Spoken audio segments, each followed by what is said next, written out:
Now, there's not a single person among us that hasn't at some point in our lives had a really crazy, really weird neighbor. And if you're looking around thinking, well, which one of mine is it? And you can't find one in your head, it's probably you. But anyway, we have a restraining order trial here at the moment between a young lady and her elderly neighbor. And it gets weird. It gets really, really weird. So sit back, grab yourself a drink, enjoy this one. It gets crazier and crazier and crazier as this whole thing goes by. So let's check this out. Right, so the lady on the screen is the one who's bringing the case, and the other lady's just making her way up to the stand right now. And yeah, things get out of control. She says some stuff here that may put you off your lunch, so make sure you're not eating. I'd just like to start by saying that lady does not look 70. Fair play.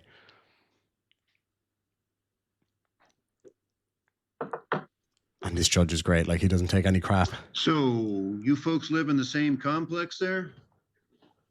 Yes, we live in the same, it's like a shared home almost.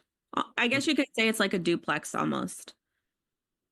And so, Ms. Myers, I'll start with you. Could you raise your, and again, I should say, as far as I know, no relation. She has the same last name as I do, but I'm not related to her, I don't think. And so you raise your right hand, ma'am. You swear and affirm the information testimony you provide will be the truth, the whole truth, and nothing but the truth?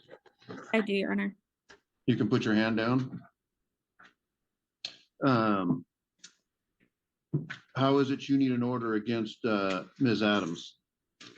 So there has been so many instances where I have just felt like she's been coming to my window, yelling through my window, and I have just kind of been putting up with it.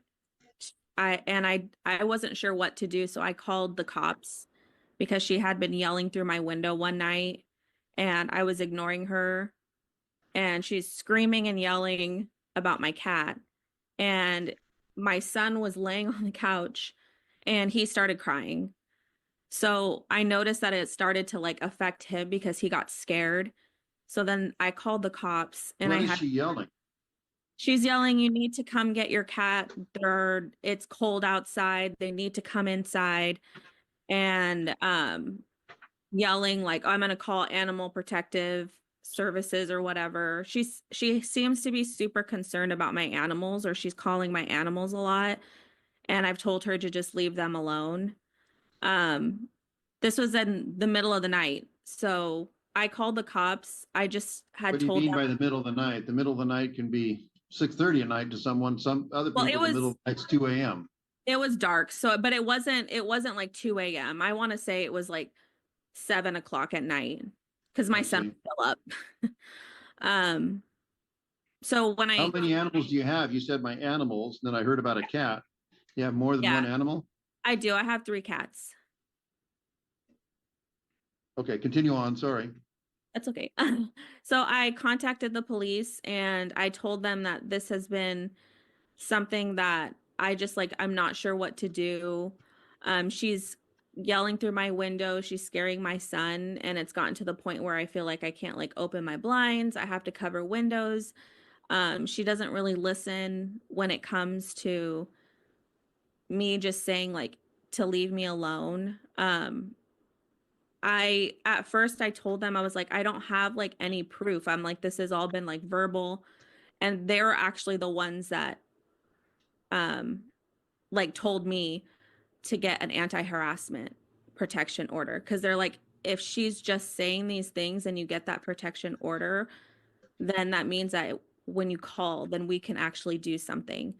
But every time that it would happen, I would call just to like put it on record. I don't have a record of the police, of me calling the police, because I tried to get like a online and I submitted to get records, and then it said it took 5 days, and then they weren't able to get them, and so then I have to wait another 5 days. So I wasn't able to get those specific ones. But I did have a friend that was present during one of these instances where she brought her kids over, and whenever her kids come over, she'll come to my window and say, they can play for a little bit, but after that, they can't play because she can't take the screaming.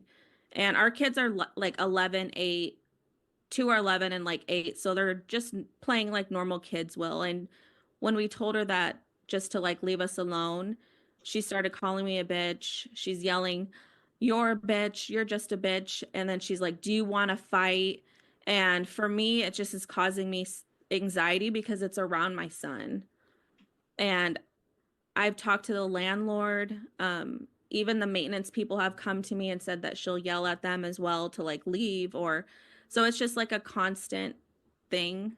And the only reason I'm even doing this protection order right now is because my son is getting affected by it. Like he even is so anxious about it, or when she comes to the window, he'll be like, "Can we just move?" Because it's such a constant. And she isn't doing anything to us like physically, but it's to the point where it's like mentally where we're just like can't even be comfortable in our home. And how long have you lived there? I've lived here for almost 2 years in August. And then was she there when you got there, or did she move in after that? She wasn't. She moved in after. And the landlord How had did things go? It sounds like I read some of your, I mean, you had some texts from other people. It sounds like things started off well, or at least not bad. Yeah, they were okay in the beginning.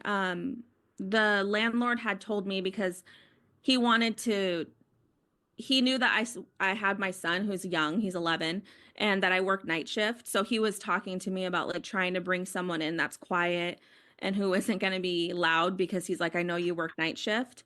So he was under the impression that there wasn't going to be any issues. When I started going to him about it, he would apologize to me and he would say like, "I'm so sorry. I didn't realize that she was going to be this difficult."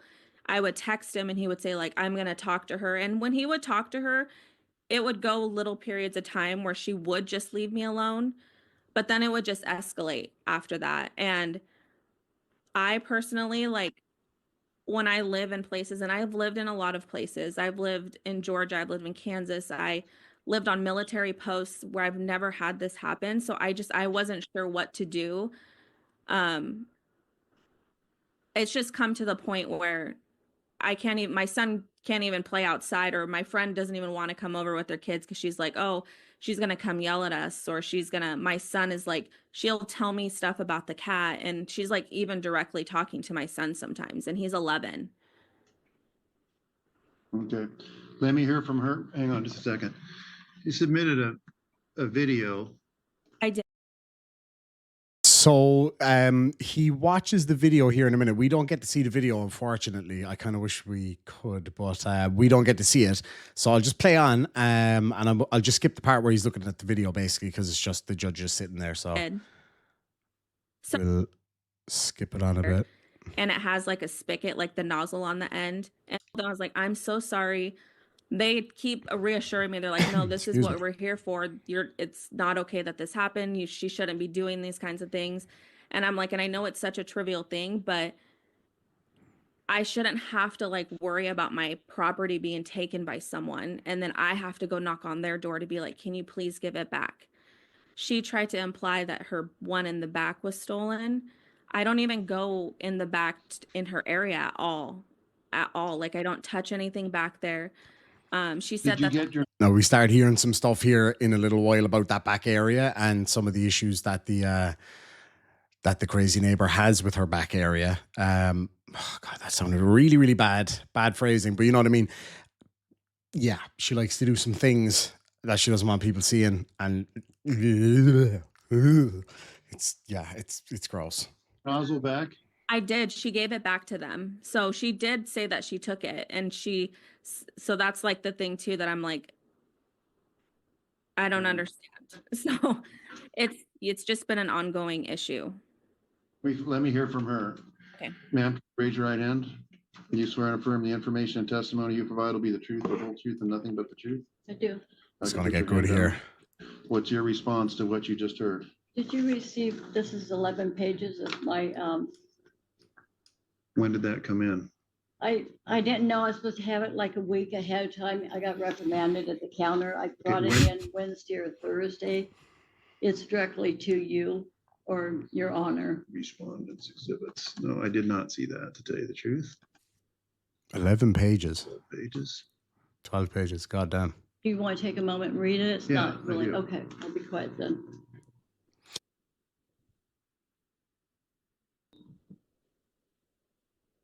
I'm just going to try skip through his face.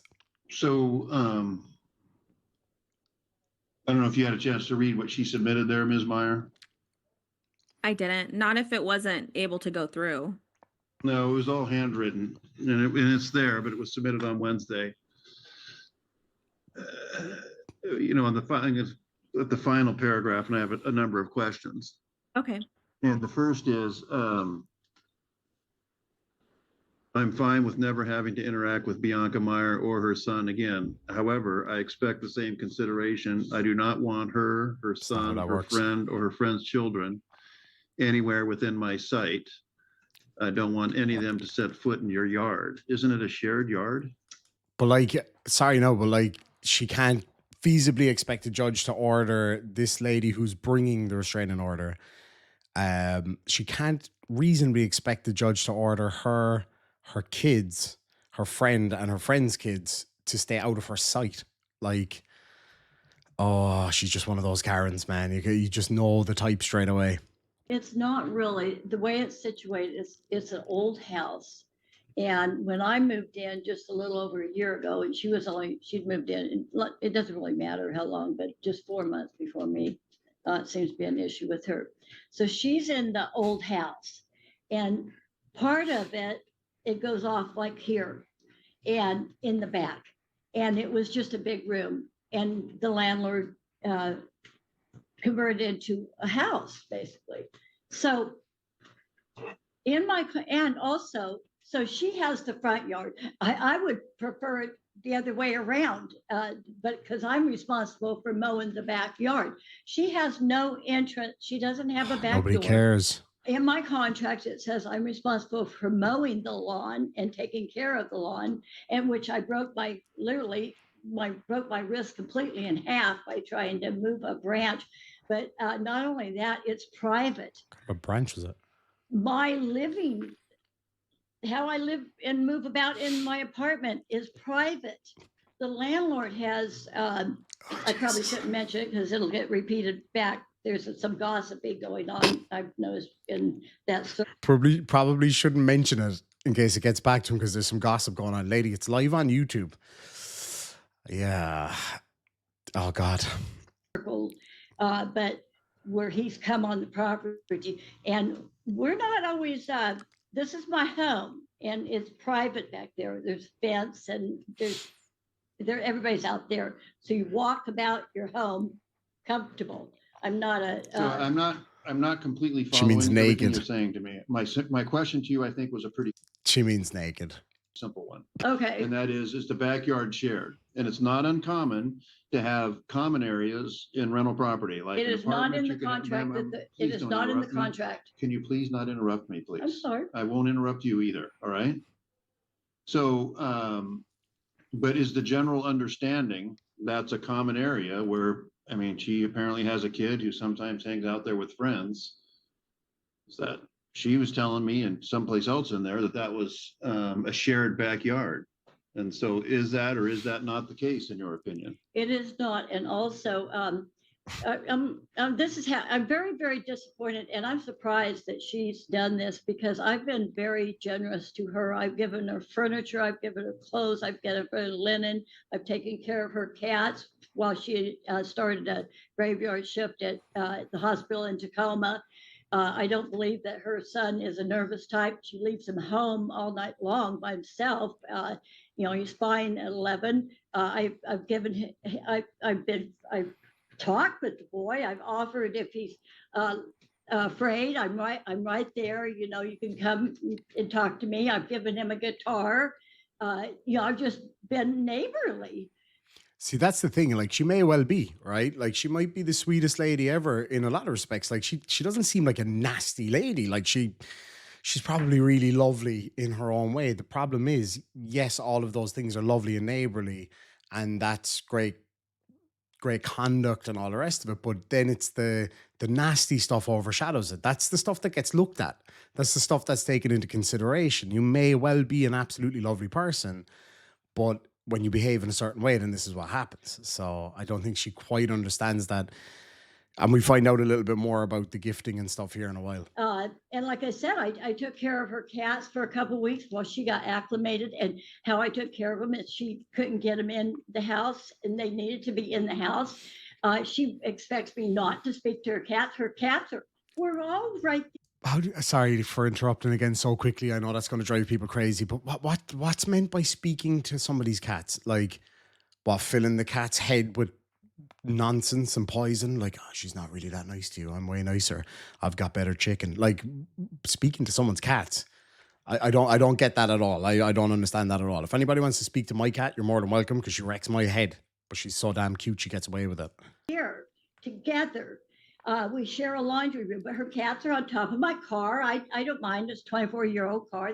They like to sleep on the sunroof. Pearl is there like yesterday. She doesn't even want me to speak to them. And they're on my deck. And Jordan, one of the boy cats, managed to get in. He chewed his way through the pet thing that I had made and got into the house. And I have 6 cats myself. Of course you do. Hold on. What kind of a cat is it that this lady has? Was it like a tiger or something? It was able to chew through a door. I've seen some big cats, but holy shit, that's some Serengeti stuff. It wasn't a friendly environment for the first 6 months when I moved in. She did not want me to go into her yard. She came out and yelled at me and embarrassed me in front of the maintenance guy. And I was just standing there asking him if I could make him a couple sandwiches for lunch. And she comes out and her friend's right there with her.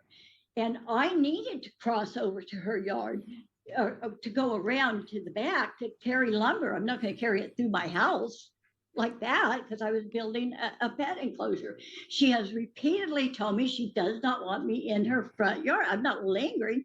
And I also, and I'm sorry, if the landlord could rig something else up with the faucet, I'm fine, but it's right there. I'm not, the curtains are closed a lot. And I did communicate with her through her window. Sometimes she'd sit on the couch, her and Hunter, and we'd visit a little bit for whatever the reason was. I wasn't yelling at her. I did call out to her, and I mentioned that about Pearl. She just had surgery and it was pouring down rain, and I was leaving to go to the store, and Pearl was looking at me to get her in, and she wasn't responding. But anyway, no, we were friends. We weren't friends. I want to say we were friends, even though she helped me with some things too. I broke my wrist. She zipped up my pants for me, offered to take me to the ER. She took my cat litter in for me. She took my water in for me. And so all of a sudden in January, I offered to have her cat, I got a $300 voucher to have Pearl fixed and set up the appointment. She was all fine with it. All of a sudden, no, that's off.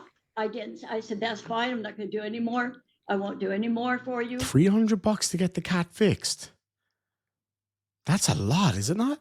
Maybe it's obviously like different country or whatever, but over here it's about $50 at the most. And a lot of places do it free. Like a lot of vets and a lot of like animal welfare places do it free depending on the time of year or whatever. Like I've got to go get my one done. I couldn't get her done earlier because of some health issues that she had. So I've been waiting to do it. So she had her first heat and it was a nightmare. It was a nightmare. She was locked into the house, obviously, because I live on a farm and there's tomcats everywhere. But oh my God, the noise is ungodly. But yeah, no, it just seems like a lot of money. I don't know. And I walked out of the picture. So I'm not in it the first 6 months. I feel attacked.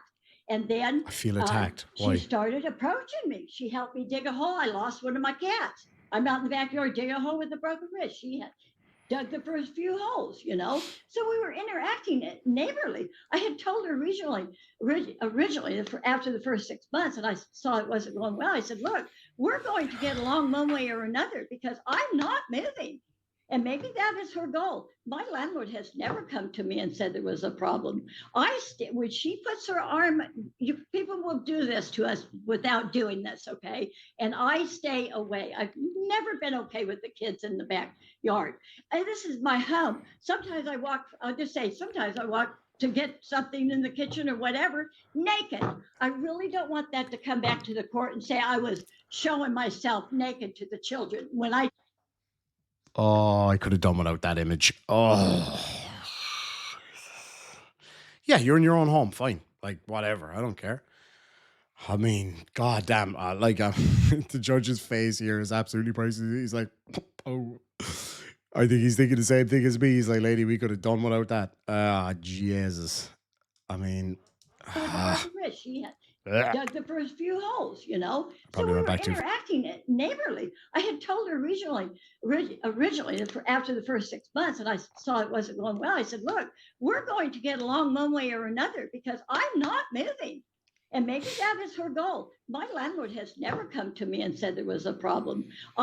When she puts her arm, people will do this to us without doing this, okay? And I stay away. I've never been okay with the kids in the backyard. And this is my home. Sometimes I walk to get something in the kitchen or whatever, naked. I really don't want that to come back to the court and say I was showing myself naked to the children. Judge is trying so hard not to laugh. They're out there. It is a private backyard. She doesn't have entrance through the back door. There is nothing in my contract said that it was shared. And for the first year, but the kids didn't go back there. And all of a sudden one day I come home and there's, why should I have to put up with all these other kids that don't even live there in my backyard screaming? I'm not a well person as it is. I have a lot of health issues and I need peace and quiet in my own home. Which is fair enough. That's all I'm asking for. I can stay away from her. I don't need to anything, and I won't. It's not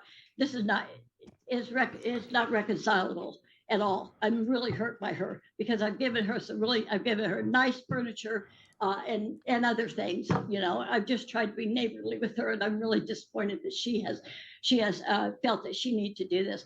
The nozzle.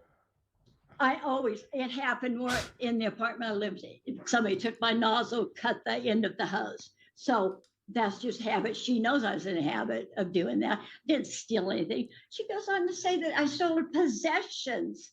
What possessions? It was the nozzle. And I had a heart attack, 10 o'clock at night. I've got 2 police officers at my door. I've got a family too. And I'm thinking something's happened to them over a nozzle. She knows all she has to do is ask me. I did get upset because when I went to the window, because the kids were out playing when I came home Hold on now, real quick though. I get it. All she needs to do is ask you, but she shouldn't have to ask you for her own stuff. Now, I'm assuming, I don't know, because I haven't seen this completely in its entirety. I just kind of flicked through it, but like I was watching it live and there was a lot of chit chat and stuff like that. And I was jumping between courts and I kind of missed bits of it or whatever. I'm assuming that the young lady there that's brought the case or whatever, I'm assuming she's probably going to go into that about the cops being called over the nozzle, I think for the hose or whatever. Okay, not the crime of the century, and I don't think a crime at all, really. I think she genuinely was just trying to stop people robbing it or whatever, but it's not hers, you know, at the end of the day. But I think calling the cops over, that's probably a bit much. But then again, it might have been the straw that broke the camel's back, so. And it's all in here.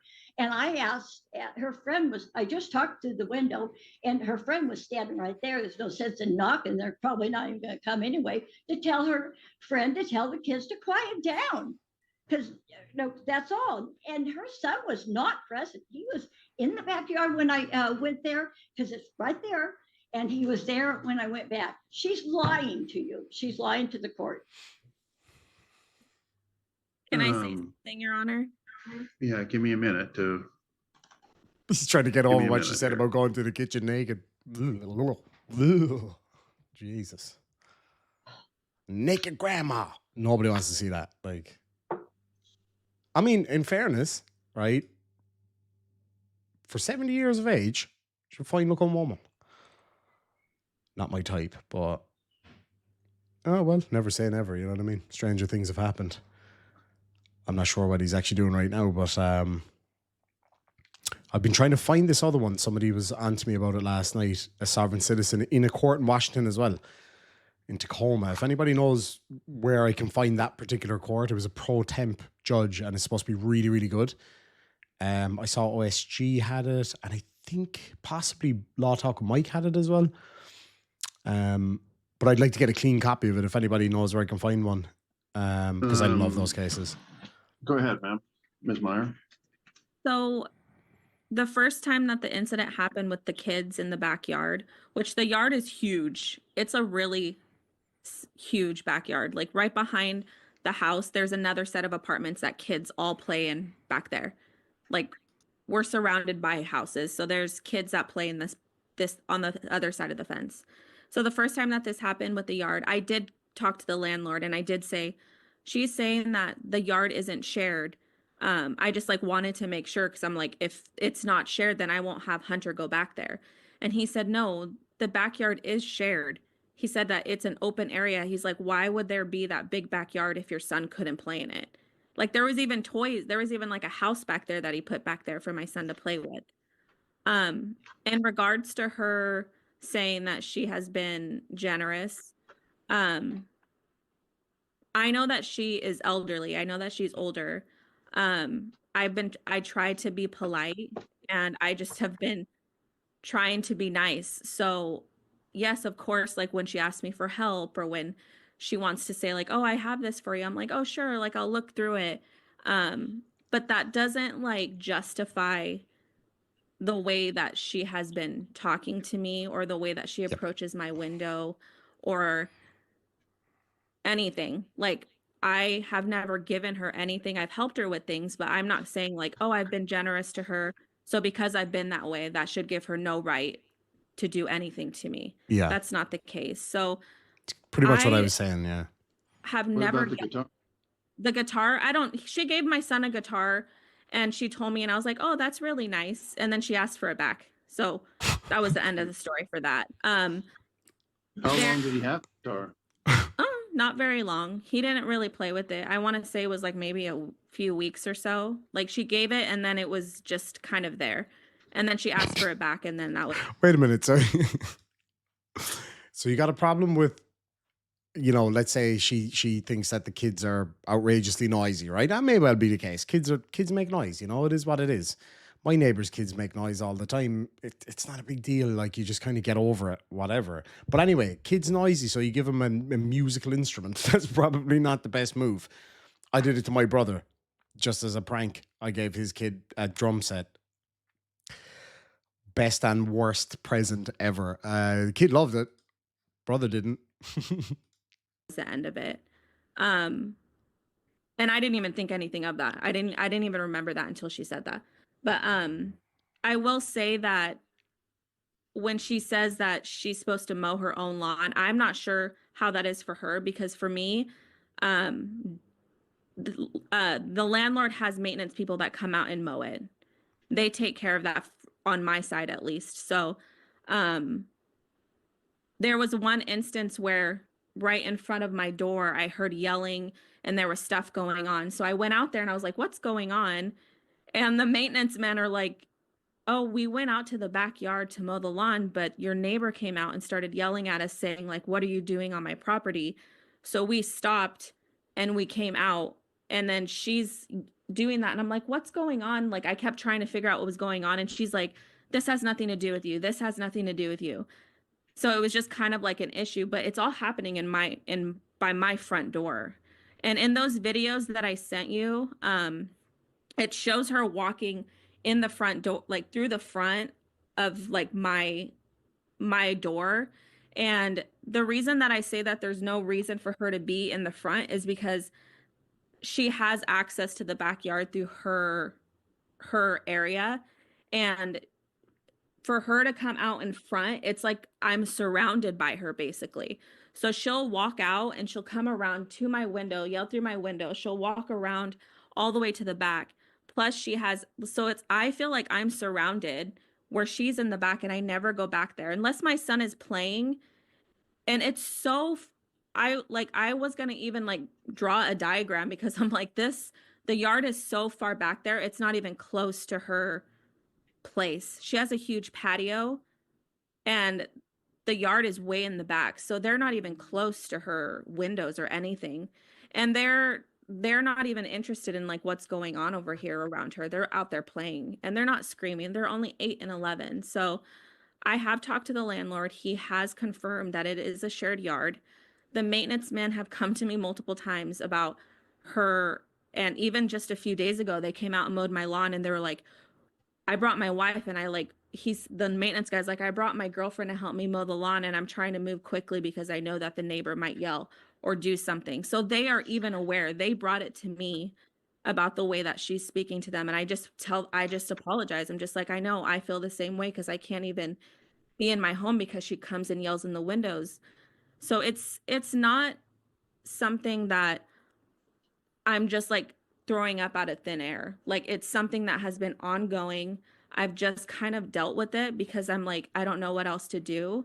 And then my family and my friends have come to me and been like, no, that's harassment. You don't just like have someone come to your window and yell through the window. You know, I'm kind of, you know, I've seen a lot of these like here on YouTube, but also in my former work. I used to work in the courts in Australia. So I used to do a lot of the restraining order courts.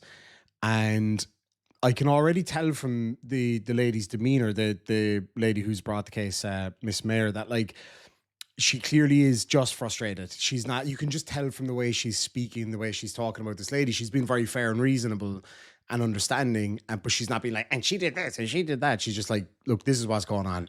It's gone too far. It has to stop. And, you know, you can tell that it's just got to that point, you know, that she's not being difficult. She's not being nasty or just trying to get one over on this owl one. She's just, sorry, I shouldn't have said owl one. That sounded terrible. That's a very Irish thing to say. I am not a yeller. I don't scream. I don't yell. I'm a single mom. I've raised my son. He's 11 years old. And she says that he's not a nervous kid. My son literally has anxiety. He's been diagnosed with sensory delay because he gets overstimulated in situations. If I have to like give you documents about his IEP and his anxiety, like I can also do that. My son lives in a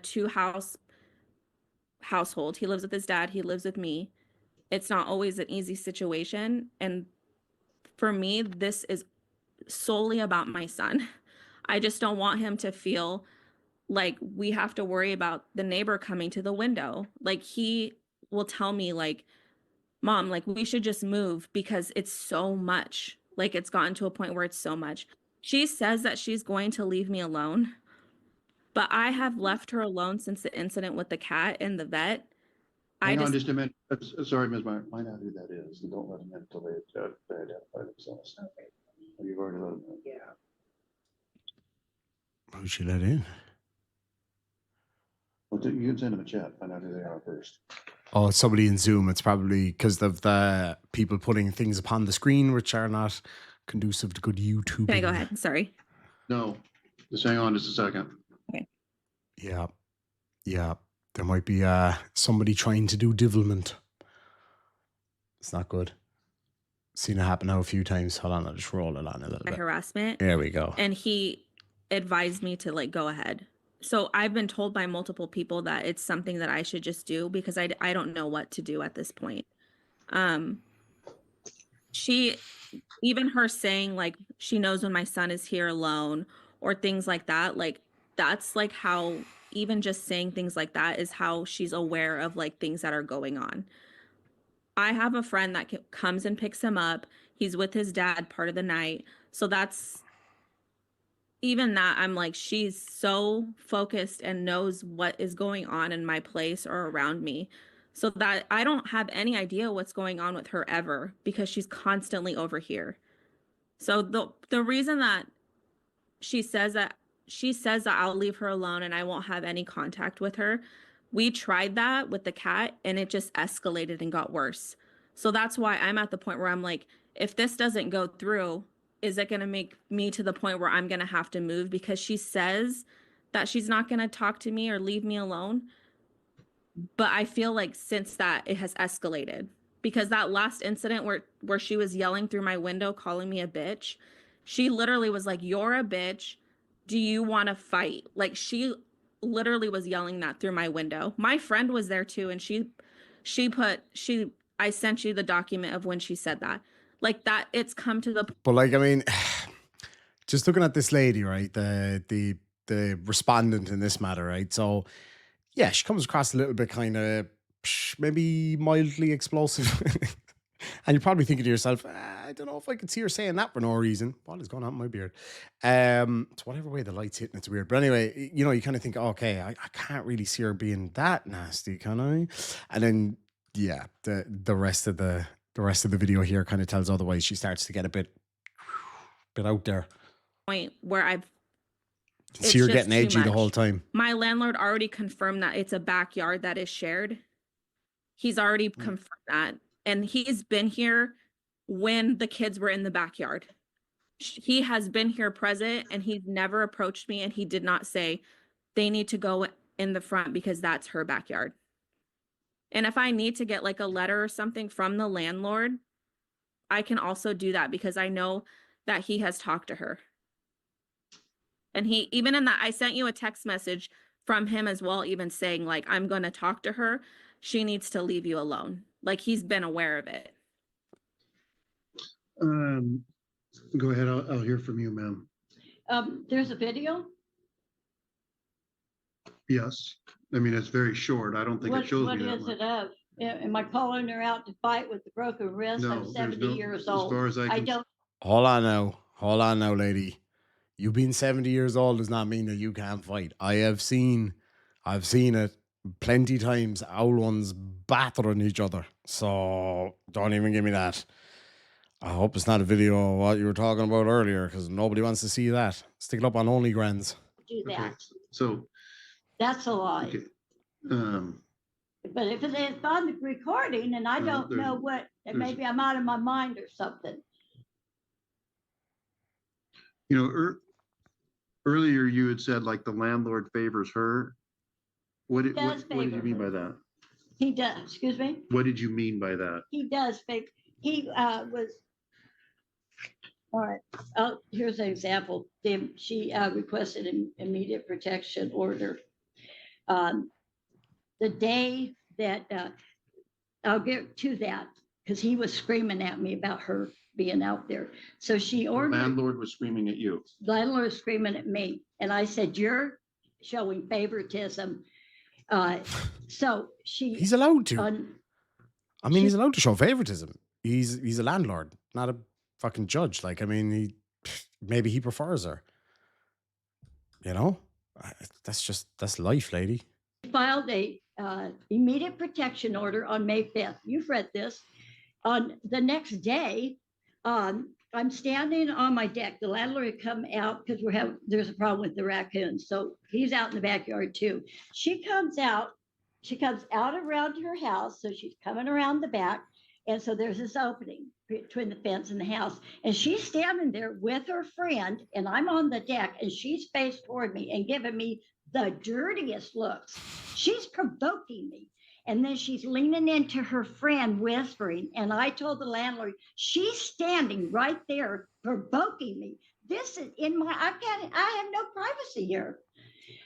So she did that. And then exactly 6 days later, the maintenance guy, I guess, brought his girlfriend. I've never had a problem with them. When I first moved in, I didn't know. The landlord doesn't give you any notice. He's just all over the place. But I'm standing in my kitchen. I'm going, who's this guy in my backyard? I yelled out, what are you doing in my backyard? That was the end of it. That was all it was. She's made more out of it than it is.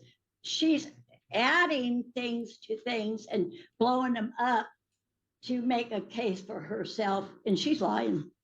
So again, so the maintenance guy comes over. He's got his girlfriend. This was May 12th, 6 days from. She needs that immediate protection from me. I can see that the maintenance guy, he was mowing my Starting little to lawn, wind part of up my now. lawn, what I cut out for myself. And his wife was there, I guess, her girlfriend, and over by where she was at, she was hiding there between the house and the fence, gossiping. Gossiping. I've had nothing to do with her. Since January, when she declined my offer to take the cat to the vet because she told me she didn't have any money to pay for Pearl to get fixed because Pearl had gotten pregnant twice. The cats are all over the place. I don't know how she expects me not to talk to them or have anything to do with them. They're all over the place. Then The talking to I them thing I told don't her I get. was leaving from my house. It was going to the store. It was pouring down rain, and I could see her in there. I don't go to her window. And I had gone to her when we were talking a couple different times. If I went up to her, I can't help it that the nozzle's by her window. I don't even look at it now, you know. But I had left that night. It's pouring down rain, and Pearl was trying. She was all over the place trying to get in the house, and she couldn't get her attention. And I said, Pearl needs to come in. I'm not screaming. I'm at my car in the driveway. And she ignores me. And I could tell that I could tell she heard me. So ma'am, I'm just gonna stop you for a second, but I frankly feel like you're raising a voice at me. I'm not raising, I'm absolutely not. I'm upset that I'm being accused and that she's making it sound like more than it is. This is me. This is what Like I can't for the life of me figure out why somebody might take her aggressive attitude as being aggressive. I'm sure, like genuinely, I'm sure this lady means well across the board. But the fact of the matter is, the conduct it's disruptive and it's difficult for her neighbor to deal with. You know, you shouldn't have to put up with that kind of behavior. Like, especially if you've tried to deal with it in pleasanter ways before. More pleasanter? I don't think that's a word. More pleasant ways. But I think she probably does mean well. Like, you know. I get upset, I'm going to get a little bit loud. And Case in there point. hasn't. She's lying. She's just lying. She's trying to use this to try to get me evicted. Is what she's trying to do. What's the situation with your cats, ma'am, Ms. Meyer? Yes. I rescued Pearl, the one she was talking about, and she got pregnant. I couldn't afford to get her fixed. She's fixed now. She offered to help me with it, and I was like, sure, like that would be great. But she wanted me to put up like $300 and something, which is a lot for me. It's a lot anyway. So I ended up just finding somewhere where I could do it for 90. Oh, And so but then there I you go. told her that. I just simply said, I scheduled something else and it's $90, and that was the end of it. And she was like, I could tell she was upset. She's like, don't ask me to help you anymore. Like, don't ask me to help you. And then she left, and I was just like, okay. My cats are outdoor and indoor cats. They'll come and like meow at the door when they want to come in. So then I'll let them in. I don't have there was no issues with the cats just like roaming. I have friends that have indoor and outdoor cats. It's pretty normal. And then at night I get them in here. The only reason that I feel like they're even by her door or by her car or they go out into her porch is because she puts food out there. So she talks about like a raccoon. Wait a minute. Her porch. I'm not gonna lie. I thought she had a 24-year-old Porsche, and I was kind of thinking, okay, yeah, no, I think if I had an older Porsche, I'd be a bit pissed if somebody's cats were jumping all over it. Okay, that changes things a little bit. I was wondering because she was like, she's got a huge Porsche. I was like, oh, she must be doing pretty well for herself then with her giant Porsche. It's a porch. Whoops. Issue, but she puts food out in the front and in the back. And her cats are only indoor cats. So of course it's going to attract cats. animals, or my cats are going to go over there and eat the food that she puts out. Obviously. I have like talked to the landlord about that as well, because he did come to me the day that she's talking about, like where she said that the landlord was yelling at her. My son and my friend's kids were in the back. So we just went out there to look at them because we know that she will talk to them or she'll yell. So when I went out there, I looked at the landlord and she seen me look at her. I wasn't staring her down. And so then she starts to yell and says, she's staring me down. Don't you see her? She's staring me down. And then that's why the landlord raised his voice, is because she was yelling. So then he yelled and he said, she's not doing anything. She can look wherever she wants to look. And then he says, like, that's why he raised his voice. So he wasn't directly yelling at her. He was yelling because she was yelling and he was trying to de-escalate the situation. Yeah, just like to cut it. It's like shooting in the air. It's like, everybody stop. Like, fair enough. Even if he was yelling at her, who cares? He's not in court. I wasn't going back there to provoke her. I just wanted to make sure that she wasn't going to talk to the kids, because the kids will come in here and you know how it is with like 8-year-olds and 11-year-olds. They will tell you every single thing that everybody is saying. They'll tell you every single thing. So that's why I was like, I don't want them to see anything. I just don't want them to be around like like the dysfunction. My son has never been around people yelling at him like that, so he's not used to it. I know that right now it sounds like it's like so much like she said, like a he said, she said situation. And that's what I was afraid of. And that's what I talked to the cops about. Cause I was like, so far, it's just been so many verbal things. But to be fair, though, like I feel like the behavior of the other lady in court right now kind of proves a lot of what she's saying. Again, like I don't think she's a bad natured lady. I think she's just a bit of a batty old bag, like, you know what I mean? But it doesn't mean that somebody has to put up with that. Like it's just not on. But so I do truly believe the younger lady here, just because of the way she's conducting herself alone, it's very obvious that she's not doing it out of any badness. She just wants the stuff to stop, really. I have no intention of trying to get her evicted. That's not why I'm doing this. I just want it to be something where I know for a fact that she's not going to talk to me or talk to my son. The window, she says that she comes, like she literally is saying, I come and talk to her through the window. That isn't a normal behavior. I've lived in apartments, I've lived in duplexes. I've never had neighbors come and talk to me through the window. They will knock on my door, and if I don't answer, I don't answer.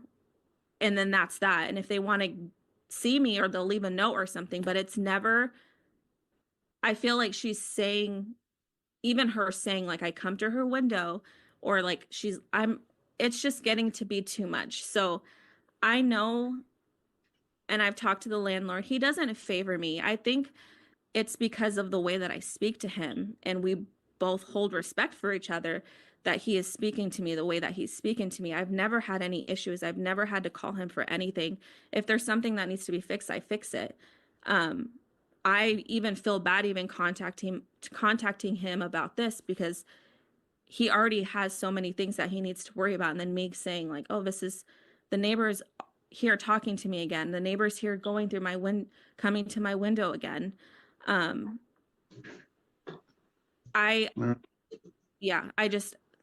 It's just gotten to be too much. You can have the final word there. I will. She's lying. I got her a $300 voucher in my name. I obviously being a senior, I can get help from other resources. I've never asked her to pay for it. That's why she said she didn't have the money. So she's lying. It was a $300 voucher, and I made the appointment with my vet. Anyway, so she's lying about that. I've never yelled at her son, ever. There's been no kids around in the backyard for an entire year, and then all of a sudden all these kids just show up. But I have never yelled at her. Yes, I'm loud because I'm upset right now, you know, and that's just part of my emotional makeup. That's just how it goes. As far as talking to her through her window, we were cordial at that time. The way it's situated is it's a long driveway, and I drive all the way to the back, and she just pulls up on the gravel. And she has one of those old picture windows. Well, I see her, the curtain was open, we're getting along, and the window's open a little bit. And I walk past, and oh, hi. And instead of going to the door, instead of her getting up, she has to walk around a sectional couch, I chit-chatted with her for a second. There's nothing, I don't see anything odd or mental about that. It's just being neighborly, period. And anyway, she's literally is just taking everything. I will go back to this video. Is that lawful? I mean, it's on private property. I didn't know I was being videotaped. See, it's okay to have a security camera over your front door, which is what she has. I never saw one, and So? I was That doesn't kind mean of it's not there. suspicious, huh? Doesn't mean it's not there. Okay, but shouldn't it be posted that it's there? No. I No. read online that it should. You read wrong. Oh, okay. I Well, don't wow. think so. Yeah, I've been wanting to get one too, but I didn't have that kind of money. Did she see me? Can she see you Yeah. from here? Yes, I assume so. She's got her Okay. camera on. So anyway, this is just that was going back weird. and forth. I am. It's not going back and troubled forth. About the continuing. It's not going back and forth. You're going back and forth. Like you paused it, can she see me? Like that was you. I mean, it wasn't so, all I asked for was the kids to have the kids to quiet down. That's all. That's it. Oh, as far as her son, she's making it kind of sound like I'm kind of being a little creepy with her son. I knew that he was home the last time that I knew he was home. I was out spraying the rocks and everything else off the long driveway, and I saw him in there. And I just went up there and talked to him for a minute. He shared some things about himself with me, and I'm right here if you get scared or anything. I've always been nice to him. And he had the guitar for a couple months, but it doesn't matter the length of time. My daughter came over. I didn't know that she still wanted it back because it's a sentimental thing. She doesn't even play. I was going to, and I wrote that. I was looking around for something else to replace it, but none of this is going to happen now. I'm through with her. I don't want her coming in. If the kids come back in there, and kids are loud, and little girls, they're screeching. They're like that. All this kind of behavior, standing there intimidating me. Well, I'm in my own house, or I'm on my deck enjoying my day with my cats, and her friend's terrible. Her friend's kind of nasty. She's one that set me off that day. That's why I called her a bitch. And the fight. Oh, well, I don't have to get into that with you. we know that's not true. And then whatever you want to do. Thank you. She's going to say whatever she wants to say, and boy, this is going to come back to bite her in her lifetime. Why? Why would it come back to bite? But you're kind of proving her point by saying that kind of thing, lady. She will be found out. By who? And who cares anyway? So the judge is smiling. A couple of things. I previously read the definition of unlawful harassment.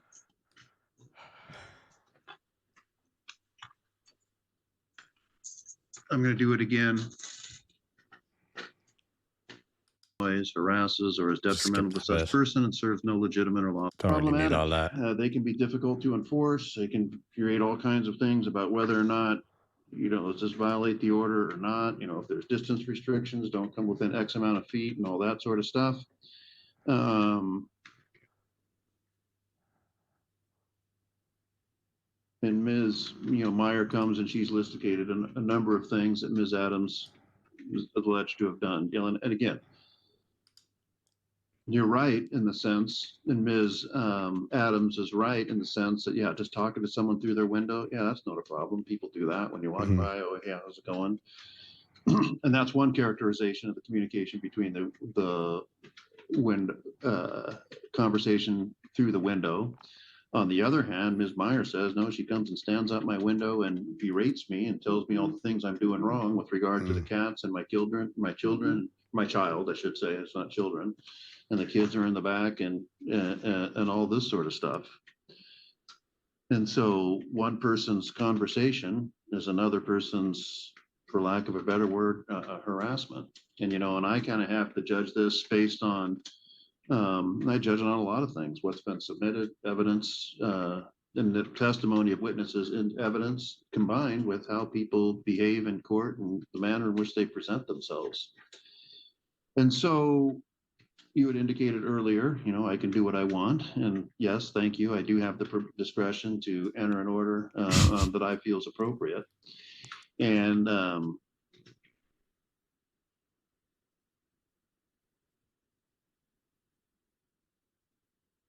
may I say one last thing? And then I'll leave you alone. I'm not sure how I can stop you, but go ahead. Just for fun. Not sure how we can stop you. Okay, I'm going to stop you about that. She indicated, hang on just a second. Can I say something? I'm not sure I can stop you. Yeah, I don't think a lot of people can stop this lady if she wants to say something. That I feel is appropriate. And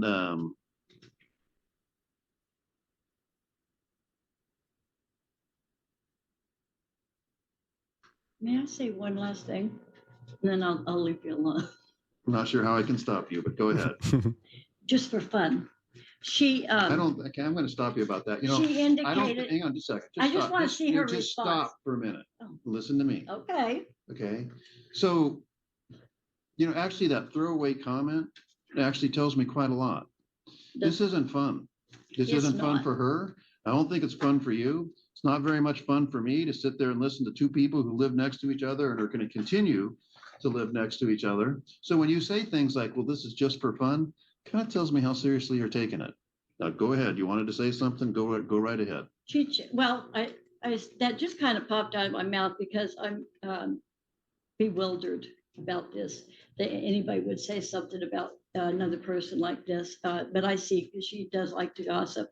I'm curious as her explanation of. She says while She gossiping. checked that I tried to kill myself. Could we get a response for that? Because I did indicate, I couldn't understand it for the longest time, and I wanted to respond to that. And so I Googled it, and there is an explanation why somebody would start that kind of a rumor. And I would like to hear why she would check that on that thing. Ms. Meyer, go ahead. Yeah, in fairness, like if it is on the document, then probably should have to answer as to why. I'm not exactly sure what she's talking about. Okay, so hang on just a minute. Let me look at your petition. I assume that's what you're talking about. Yeah, I've seen these before. Like, as I said, I used to work in these courts, but like there is a checkbox, do you think the person is at a risk or has threatened to harm or whatever themselves? Then, so yeah, likely that was ticked, I would imagine. Oh, she's getting out the glasses, moving with purpose. That's always a sign. See what happens here now. So what are you thinking about it so far? Would you give an order or would you just kind of tell them to leave each other alone? Maybe a conduct agreement or something?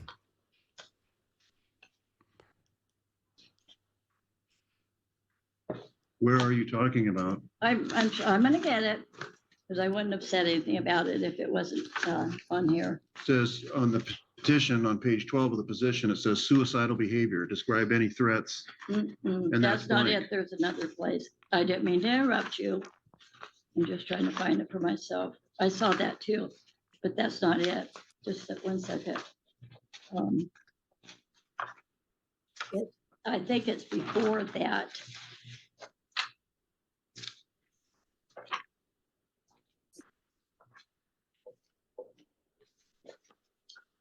Oops, just 1 second, please. Because it's in here.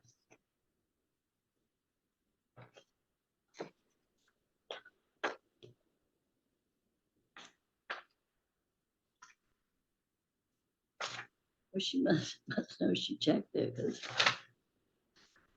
She said she didn't know what you were talking about. yeah.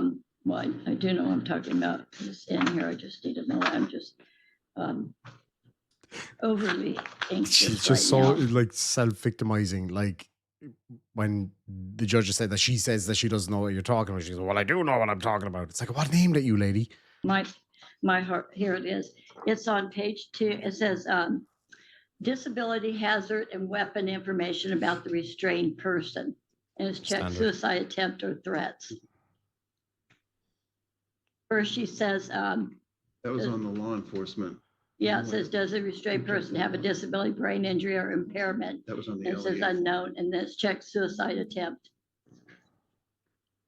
Or threats, though. I'm guessing, I haven't actually seen this bit, but I'm guessing off the top of my head, now maybe she has said something before or whatever, that could be the simple answer to it. It could just be the language of it, that it could say about, the self-unalive attempts and threats, as in threats thereof, is what it means.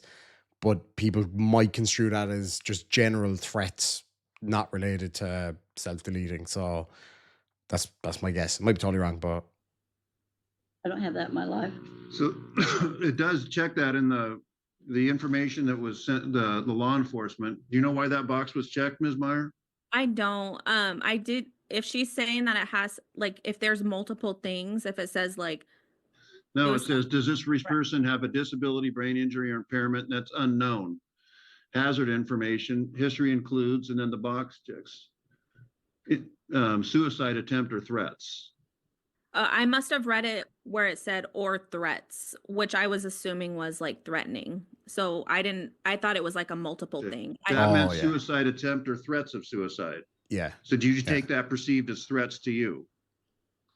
Yeah, when she was telling me like, I've seen that do you happen want to loads of fight? times. I was assuming that it was just threats in general. I Yep. thought it was, I didn't realize that it, I saw that one time in person in one of these courts about 4 or 5 years ago, and the guy went off over it. And the lady was like, whoa, hold on. What I meant was just threats in general, not those kind of threats. And just simple confusion. It's not a big deal either way. I mean, it doesn't really have any bearing on it, but said it's to like pertaining to suicide. oh yeah, but she did say earlier, the respondent did say earlier about how, oh, I Googled it, why somebody would say such a thing. So clearly she's a little bit what's the word I'm looking for? Paranoid. But there has So nothing. do you have any thoughts of that, or do you remember anything like, oh, I see what you're saying. But you're not saying there that you're aware of any suicide attempts or not. No, absolutely not. Does that clear that up for you? Yeah. Alrighty then. I Moving swift. apologize for my It's all right. outburst. I'm very upset by the whole thing because I have to live so close to her and I can't move. I've That's moved fake crying. myself out. I'm not well enough to move again, so she That's can't fake. live with it, and she wants to make all this stuff up. I don't know what else to say about it. That's fake crying. So you're looking around to see if anybody noticed. I don't know what to tell her about her cats. That's up to you because they're all, and I don't feed them anymore. The landlord did make an issue about me putting the food out, and so I'm not putting any out since he was here. He's in Yeah, Florida well, right let me now. ask you, why would you do that? The food? Yeah, Okay, because it's cat food. I have 6 cats. right. And a lot of I'm times, told and they're all inside though. yes, my cats are inside. That's why I So have. why would you put cat food outside? Well, I'm going to tell you. Okay. And She's they're got a not point allowed there. outside. They just have the enclosure on the deck. But they're spoiled. They always have a lot of food, dry food and wet food. And there's always leftover. And I don't want anything to go into the garbage. And so I put it out. Well, anyway. So hang on a second. Yes. So you're saying your cats, you put that out there, Because there's leftovers. okay, for leftover of your food. Yeah. Okay. Do you realize that attracts like other cat? Hang on, let me finish, please. I got some raccoons, which are a danger to cats. Rakins. Yes. And so that by leaving that food out there, that attracts those cat predators. Well, I have a raccoon and some babies underneath Oh, that. raccoons? Obviously, we don't have raccoons here in Ireland. I don't think I've ever seen a rakin. They predate on cats. I didn't know that. I thought they were just scavengers, as they say. I didn't realize that they would actually be predatory towards cats. Yep, I'm going to ADD dive into that. Now they're tearing up underneath the kitchen floor, Right. and we're working on that. And I've got a mother and father possum. They're the cutest thing. I got videos on that, and I got a little gray mouse that lives underneath the house. And that little raccoon come up to the door the other day. It was the cutest thing. I have a glass window for my door. Okay. Yeah, she is battier than COVID soup, this one. Yeah. And it was like this. I haven't looked up, walking past, I had looked up, and it was like this. It was the raccoon, the mama. She just lost a bunch of weight. She'd ask them for the food. Right. It was so But cute. do you understand, while Yeah. raccoons are very cute, I They agree are with cute. that, those are dangerous for cats. They so already smart. want 2 of them. And so Already they're, stole one of my cats and Right. took it and ate it. I know. they right, so are. why would you put something out there that attracts them? What? I didn't know that raccoons do that. I had no idea. I know they're carnivorous or omnivorous, but Jesus, I had no idea. That's a new one on me.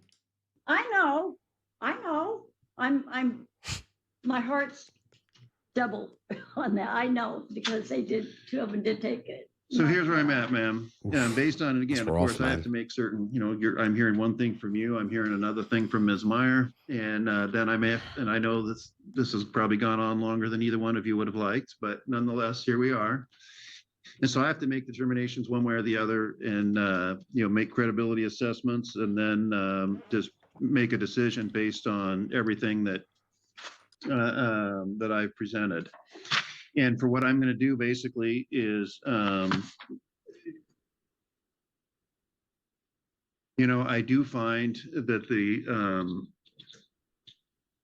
and maybe you didn't realize it, and maybe you do now, that your behavior and the interaction between you and Ms.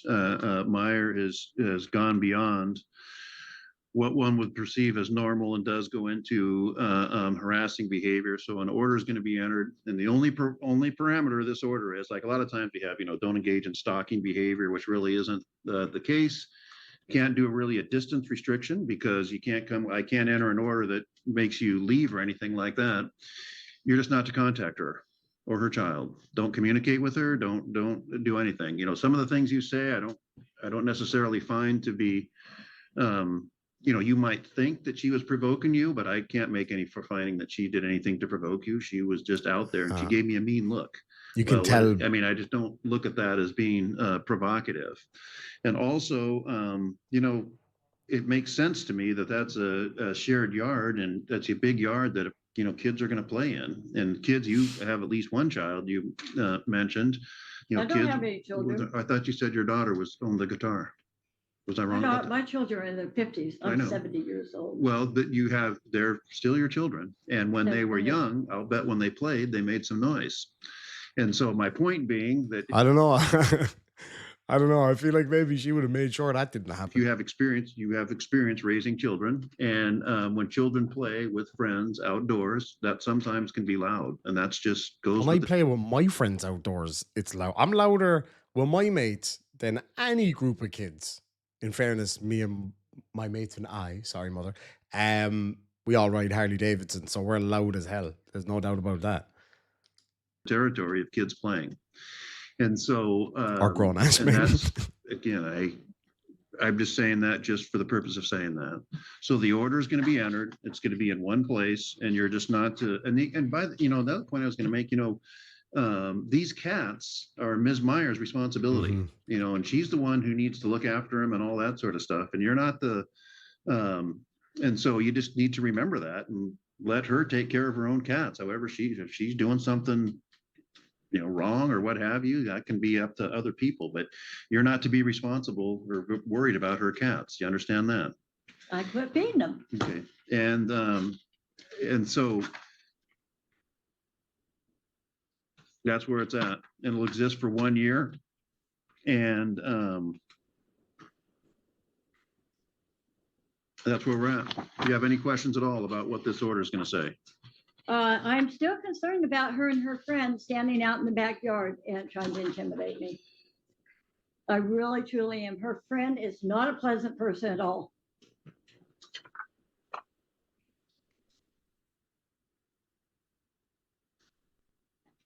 Your Honor, can I say something? No, I don't think you should at this time. Okay. I'm going to say something though, and that is, her friend isn't here. And, people are going to be able to stand where they're allowed to be. They can stand in the shared backyard. You can too. And you're just not to talk to each other. And if you have an issue with her friend, you can, you can take whatever steps that are necessary to deal with that. Or, but that's, I'm not this order doesn't going to govern who she can have over and all that sort of stuff. And if they start doing something, harassing to you, you can bring it back and we can talk about that. But her friend's not here. She's not a part of this right now. Exactly. Good. I hope so. I do.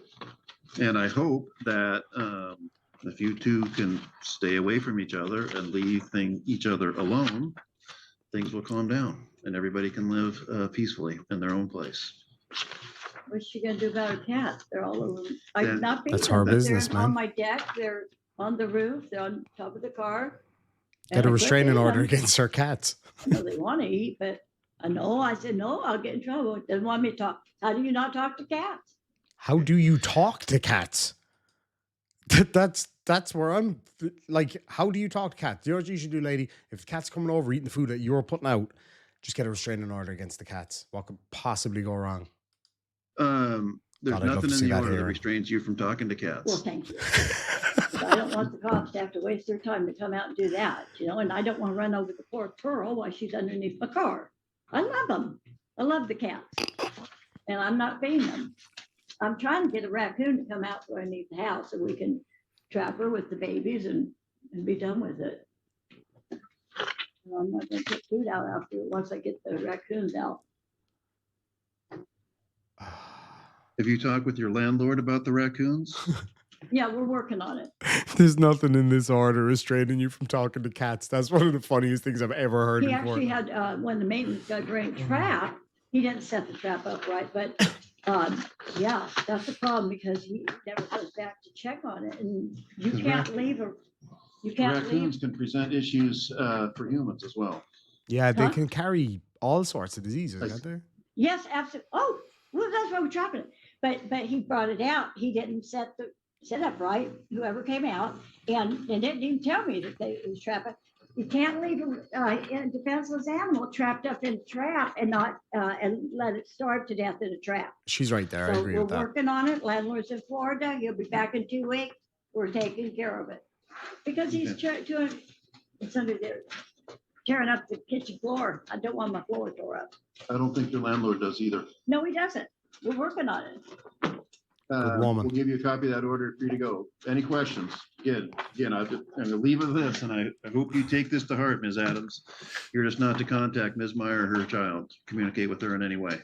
And that goes with them too. No, it does not. Oh. The only person on this order is the Oh, petitioner. They If you- can contact me and bother me. If they contact you, then you can go and get your own order. But right now, the only person who's subject to the order, Well, I she's the may have to petitioner. do that. You Oh, can please certainly do do it. that. I'd love to see Certainly do this. that. That's it for today, ma'am. Ms. Meyer, a copy of this order will get emailed to you. Perfect. Thank you so much. And you're free to go, ma'am. Well, where do you even start? Like, okay, let's break it down just a tiny bit here because I'm going to go get some lunch in a minute. So Miss Meyer, you can tell she's a nice lady. I don't think she really wanted to be there and wanted to have to get to this level, but obviously everything else failed. You can tell she's not a vindictive woman. You can just tell from her demeanor and the way she spoke about this other lady. She didn't speak in a nasty way about her. She was actually really like, look, she's a nice lady, but it's a bit overbearing or whatever. The other lady, the respondent, you can tell that, like, as I said, she's battier than COVID soup, but like she's not a bad lady. She seems like she's genuinely a nice person, a bit, but other than that, she's actually probably perfectly lovely, just that she's difficult to deal with. But anyway, let me know in the comment section down below. Have you ever had a neighbor like that? I have had some fucking dingers over the years. But let me know and we'll catch you in the next one. Sláinte. Okay. All right. So explain this to me, Ms. Curtis. I was a little unsure about exactly what the relationship is between the two of you and Ms. Yell. It looks like you are all tenants in the same building. Is that right? No, we live in a trailer park and there's no relationship other than she's just my neighbor that lives on the side of me and Okay. and that's it. Okay. So, and you say that she yells at night. Is she yelling at you or at Mr. Pelayo? What's the story there? Yeah, in a passive aggressive type of way. She has come over to my house several different occasions, like screaming and yelling up at my door and accusing me and my boyfriend of weird things that are completely like unexpected. And she says things like we're trying to control her internet and her Roku and just random weird things like that. And she said she makes up stories about us trying to get us kicked out of here to my landlord and to the police, and it's just gotten out of control, and I've let it go for quite a long time now, and it's getting to the point where like I'm starting to feel kind of pretty threatened. And Okay. How often does she come over? well, she hasn't come over for, I don't know, what, a few months maybe? Yeah. A few months probably at this point in time, but she does other things like calls the police on us and makes up stories and stuff. So, and goes and makes up stories about us to the landlord, and it's all So like when I first moved in, she thought that I was sleeping with her boyfriend. Her boyfriend lives on the other side of me. He lives on one side, her boyfriend lives on the other side. Right. For some reason, I don't know why, she thought that I was sleeping with her boyfriend, and which is not even close to the truth. And so that's kind of all what started it. Ever since then, she's had something out for me, and I don't know why. And it's just been like a whole, I don't know. She's came over and apologized actually, and like left notes and like gift bags of used clothes and used makeup and stuff, and apologizing and saying that she's bipolar and she's so sorry that she acted that way and whatever, and it won't happen again. And then I'm like, okay, you know, whatever. And then it'll happen, then she'll deal with something else and it'll happen again. And it's ridiculous. I just want her to leave me alone. How long has this been going on? Since I've lived here for what, over a year? Almost 2 years, yeah. Okay. And it just seems to be getting worse. Like I don't even pay any attention to her at all. I don't have anything to do with her. I don't even think about her. And then she'll do something and say something crazy about me. And I just really want her to leave me alone. Okay. Now you indicated in your petition that she threatens you. What does she threaten? Yeah, she's threatened. She'll like, she'll be outside in the middle of the night, like screaming and yelling at how she's gonna kick my ass and whatever, and just random crazy threats. And you know it's directed at you. Yeah. How? Is she using her name, your name, or what is she Yeah. saying? Yeah. For sure. Me and my boyfriend. Okay. So she's directing it to the two of you, Mm-hmm.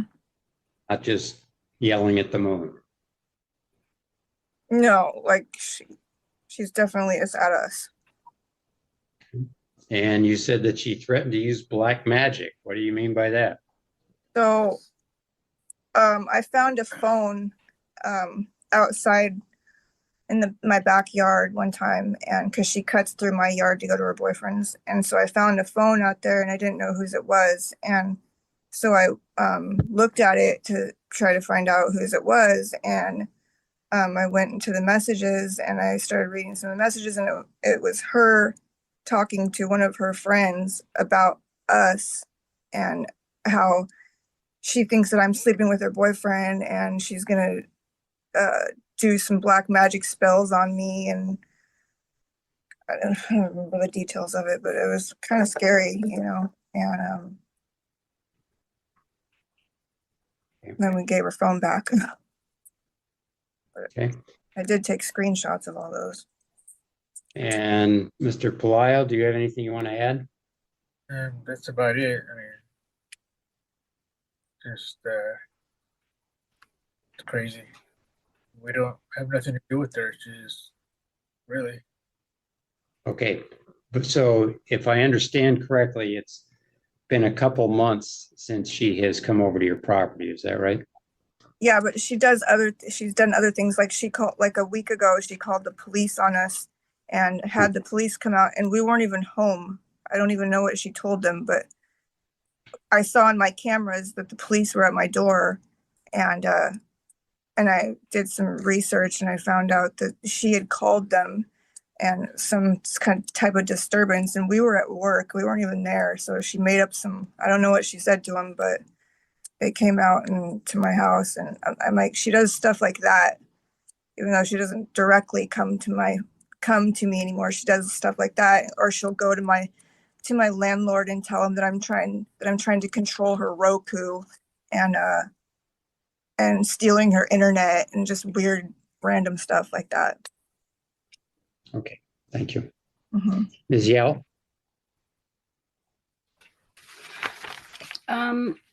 Basically, I've never threatened or intimidated or made any verbal threats towards Rose. I've maybe had 3 conversations with Rose, And those conversations were over 2 years ago. And I apologized to Rose and resolved that issue. I feel that Rose is retaliating against me to purposely make me look out to be the perpetrator. And I'm not the one who's cussing her out or calling her names all night long. That this verbal abuse from Rose has been going on for the last 6 to 9 months. I'm not the one who's monitoring Rose or Gustavo's behavior. I have never bothered them or observed or monitored them or stalked Rose, nor have I ever verbally threatened or bullied or called Rose any names. I've been kept all hours of the night, being called a fucking bitch. I hate you. I'm going to kill you. I've had both Rose and Gustavo state to go kill myself, and I should have shot you already. I've had my Wi-Fi hacked into, and I had many disruptions, too many to count. Rose has kept me up for 4 or 5 days, making these threats over and over all night long. I couldn't call the police in fear of Rose's threats of retaliation. I did notify the manager of the park, and he advised me to file an anti-harassment order, and I told him I would think about it. Rose claims that I keep her up all night, but I sleep 12 hours a night, and I turn my TV down at 10 o'clock. And in the past, I've asked Rose to please respect my privacy, and her response was, "You think I'm up and jealous of you, bitch." Because of Rose's threats Rose has made towards me, I now feel for my own safety, and I've had to go through so much stress, strain, and mental duress. I'm exhausted, confused, and afflicted. I'm unable to cope with my daily life, and because of the situation, I recently signed up for counseling, and I've had 2 appointments. I missed 2. I've had to change my door locks 2 times, and I've changed my internet provider 2 times. I recently ordered home security to keep myself safe in this situation. It has cost me my finances, my health, and my safety. It's been a financial burden on me, and Rose has caused me strife and abuse for the last year. I've done nothing wrong but keep to myself. I don't get involved in neighborhood drama nor any of the neighbors, and I would like the behavior to stop. I just want peace of mind, and I'd like to be left alone and be able to live in solitude where I can have some kind of peaceful situation come to this resolve. I've had to put up some windows on my windows because Rose and Gustavo were looking in while they were pretending to water plants. I've had to keep my windows and doors closed because of the constant eavesdropping. I feel like I have no privacy in my home. And basically, I know that Rose makes sure that when she leaves that she has Gustavo watch me and monitor me while I'm there, so I can't call 911 because she's accusing me that I'm calling 911 all the time on her for the last year. And basically, I've had to go to many medical appointments, and I've had panic attacks because of the situation. I live alone, and I don't have any friends or family to go through, so I live in fear and in trepidation. And basically, I felt like I've been followed on a number of occasions.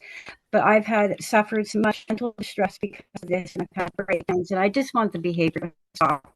But it's not me that's doing this; that it's Rose that's the one who's the one that's harassing me. Right. And I provided with you some statements from some family and friends,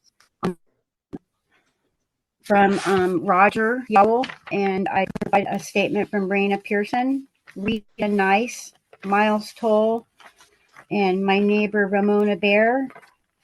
And then I provided some documentations of my journals. And thank you, Your Honor.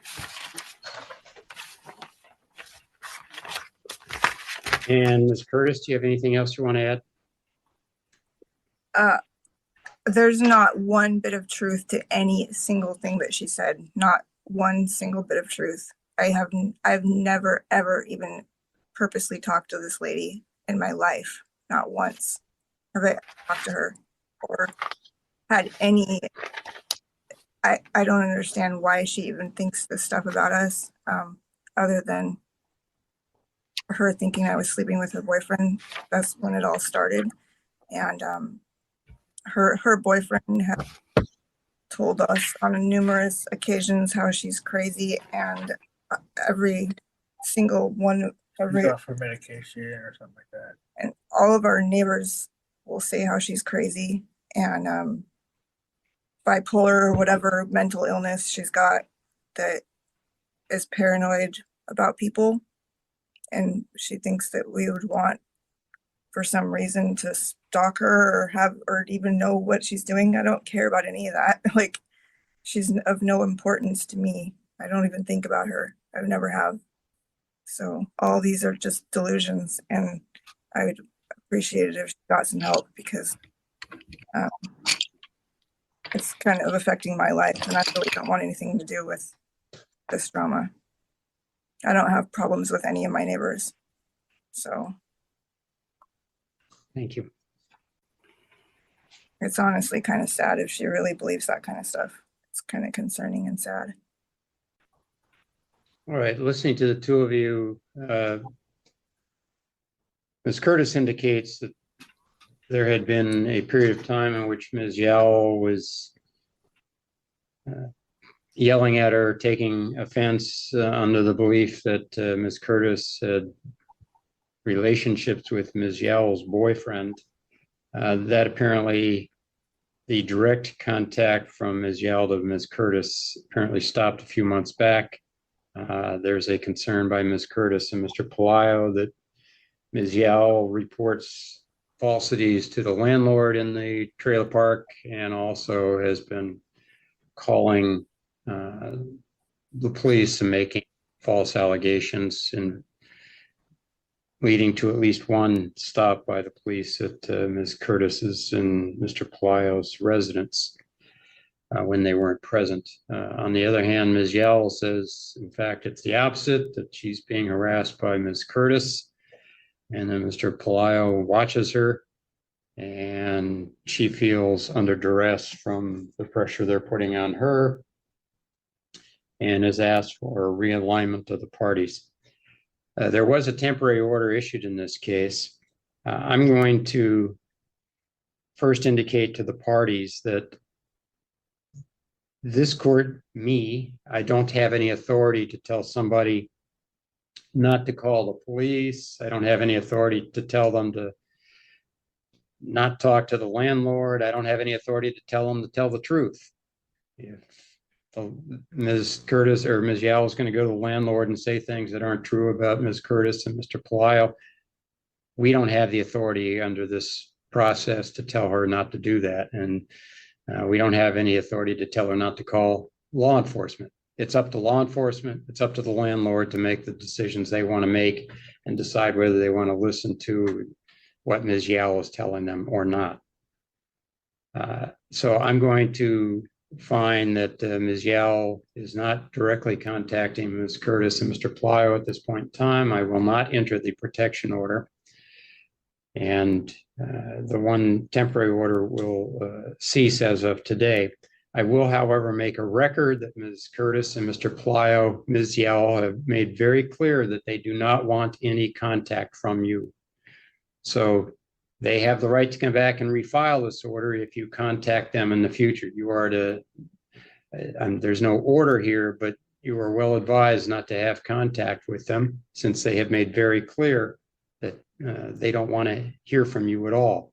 And on the other hand, for Ms. Curtis and Mr. Pelayo, Ms. Yao has said that she doesn't want to hear from the two of you, and she has the right to make that request and has made it. So Ms. Yao has the right to file a petition if she believes that you contact her over her objection to have contact. You both have asked for the very same thing, that is, leave me alone. So hopefully the two of you can live up to that. But as I've said, the court will not limit what somebody can say about somebody else, and doesn't prohibit people from calling law enforcement or speaking to their landlord. That's something the court will not address.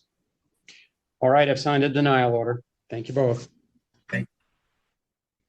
Hey guys, we have another unusual one. Surprise, surprise. This lady is getting kicked out of where she lives because she has a problem with assaulting people, it seems. And of course, it's multiple people and it's all of their fault and not hers. So yeah, let's see how that goes. Middleton, can I say something really quick before we start? Yes? I talked to I don't know if it's your secretary or somebody, but I did let them know that Monday, I'll be there at 6 a.m. to handle whatever I have to handle, turn myself in, because she just basically told me, my Uncle Tyrone told me I had 4 warrants and I didn't know nothing about it. Yes. So I'm turning myself in. I'm not running. I'm not fleeing. I'm not doing any of that. I just got to get a babysitter for my children, and the only person I have is my mom, so she's going to watch them. I mean, I've heard of people getting a babysitter like to go to the pub or to go shopping or have a nice romantic evening out or something like that, but needing to get a babysitter to go to jail, that is a new one on me. Like, to be so blasé about this whole thing, it's just weird. Anyway, keep watching. All right, well, let's talk about this. The attorney isn't here yet, but this is Centerville Limited Housing versus Sinquest Furlough. This is Thomas Court here in Centerville. Yes. Ms. Furlow has 6 active warrants for her arrest, and you know it. And I'm not very happy about it. I've talked to you about this before, and I know you've got a lot of kids and you need to make arrangements, but there's 5 open warrants for your arrest for multiple things. Sorry. And you and I have discussed this previously. Yeah, we did. And I don't lie to you or anything. I'm gonna tell the honest to God truth. When I called and she told me that some of them only one of them was a no bond, I asked her what was that. She said that all the rest of them was like $100 fines or whatever. But she did say the one with no bond was an aggravated assault, and I was kind of took back by that, because the stuff that I've been going through over here, it's been really, really bad, but it's only been with the male neighbors. So I have everything to show you. I'm not going to lie to you about anything. If I would have knew that somebody pressed charges or anything, I would have came right then and there. I got too many kids to be running from the police. That's not my interest. So all these warrants and stuff like that.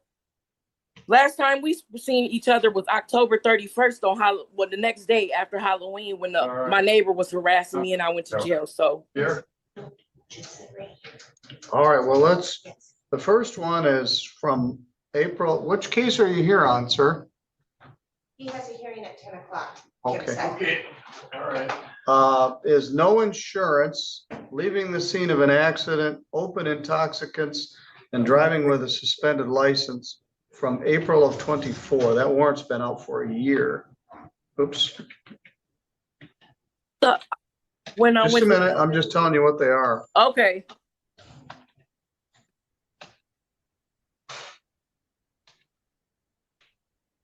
The next one is a retail fraud that is from December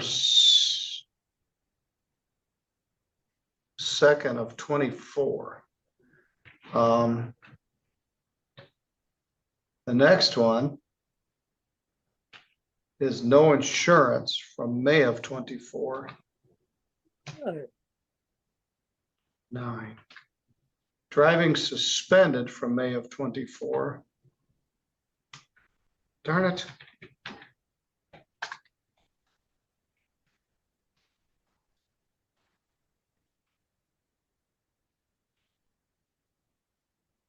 And domestic violence and assault and battery from February of 24.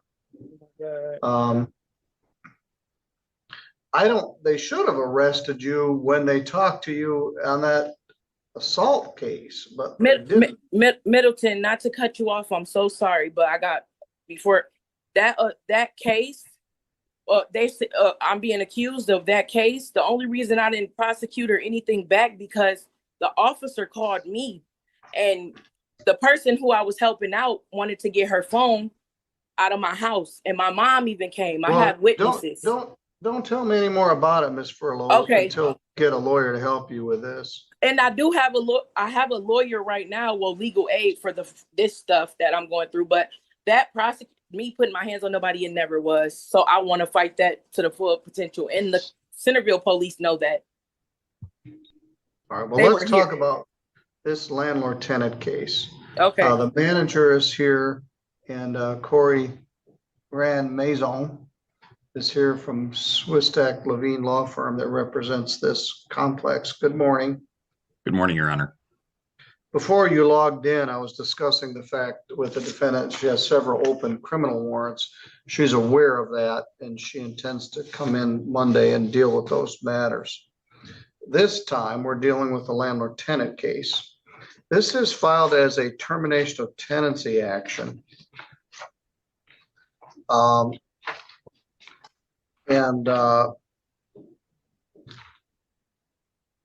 We'll discuss that. Notice to quit was served on the defendant in February to move by March 6th.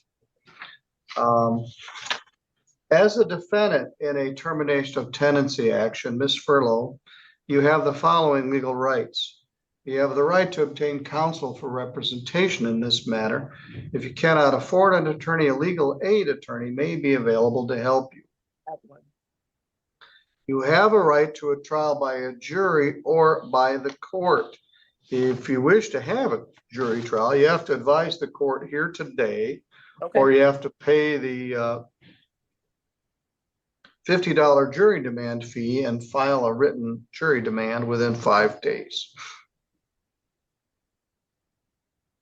You have a right to have the case heard here in St. Joseph County, where the property is located. If you can reach an agreement with the landlord, we could file potentially a conditional order of dismissal. And if the matter could be resolved at mediation and both parties are interested, the court can refer that matter to mediation. So let me make a note here. That's all who's here. I already have a attorney right now with legal aid. All right, we'll discuss that. And Okay. Joshua, you're the manager at this complex? Yes, sir, I am.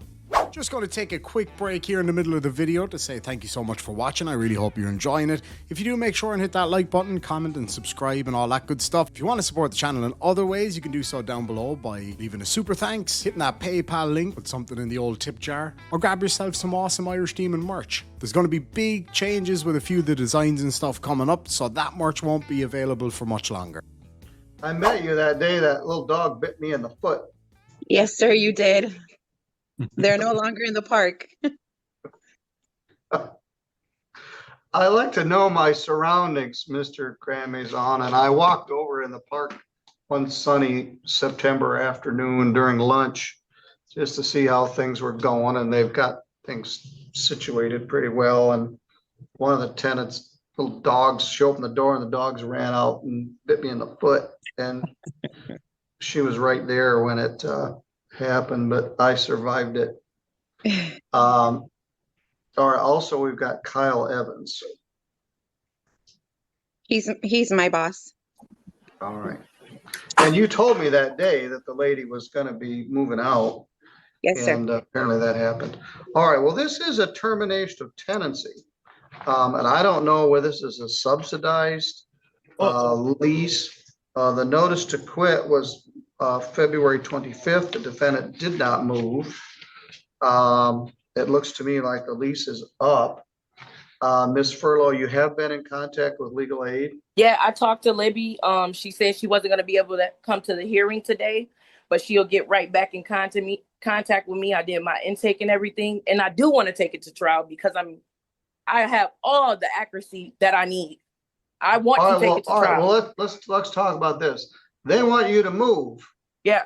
Your lease is up. They gave you a month's notice to move, and you didn't move, so they filed this action. I signed my lease in October, so my lease is up already. All right, well, let me look. Maybe it isn't up yet. It's not. All right, well, then there has to be some. Year. I can't read it. The print's so small. Yeah, it's very small. Mr. Grand-Maison, what's the date of the lease? Allow me to look, Your Honor. They printed it with four pages on a page. and it's- yes, and I need a magnifying glass to read it. yes, Yeah, and literally. I tell my staff that the cost savings on that is not worth the hassle. Let me look at the signature pages here. The lease was signed on September the 26th of 24. So it was a year And- lease, and then after that, it became month to month. Month to month. So Well- we're not till September of 25 yet. No. Correct. Yeah, the termination is based upon the police report and the violence. It's for a violation of the community rules and the lease provisions regarding behavior. It's not an issue of timing, Your Honor. Well, I can't tell that from looking at the pleadings. The complaint itself, Your Honor, it is attached. The notice. There it is. Yeah. I need a microscope to read that too. And then the post. Whoa. All right, hold up, Ms. Furlow. Okay. Upon information and belief, you and your guest physically assaulted and threw a pregnant woman down the stairs from your home. Additionally, you committed vehicular assault against another resident of the community. Said act was reported to the police, resulting in your fleeing the scene. Oh my God. So this may go back to so it's a just cause termination. That's correct. And I didn't put my hands on anyone, and the police was out here. They the one that called my phone to tell me she was sitting on my porch, and she's a good friend of mine. And that man, we got this neighbor. It's a lot going on. So okay. Meg, are you aware of the circumstance here? Judge, I am aware that Ms. Furlow has applied for our services, and she spoke with our intake attorney, Attorney Libby McCann, which is who she mentioned. Attorney McCann and Attorney Don Roberts review all of our intake cases and to determine whether they should be assigned out to staff attorneys for further review and follow-up. That is where Ms. Furlow's case is at. That Attorney Roberts and Attorney McCann are reviewing her case and determining level of service. All right, I'm going to continue this. Can I take it to trial? Yes, certainly. Middleton, I have everything you need, and I only reason I'm taking it to trial because I got a lot. I can't do it all here today, but I will come into the courthouse after I take care of the trial isn't today, but we'll set it for further hearing next Friday. Okay. May 2nd. Okay. 2025 at 2:15. Can I come in? Because Monday I'm going to take care of my stuff, so I can come in. Yes. Okay. If you're yeah, we'll get these warrants taken care of. Yes, sir. That's all I need to do. Well, you might be in jail. Man, I'll make sure even if I am, I still want to take it to trial. I'm about to I'll bring you here if you're in jail. Okay. All right. Now, Your Honor, are the warrants related to this incident? They may well be. One of the warrants is an assault. Let me look at it. That's the one where they said I put my hands on. I got all the proof. It don't matter. All right. My mom was there also, so she got the tape recording.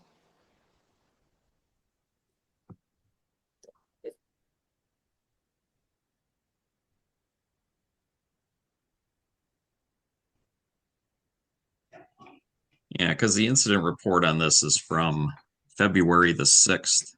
And if the arrest warrant was from that time, there was a recommendation for simple assault based on the incident.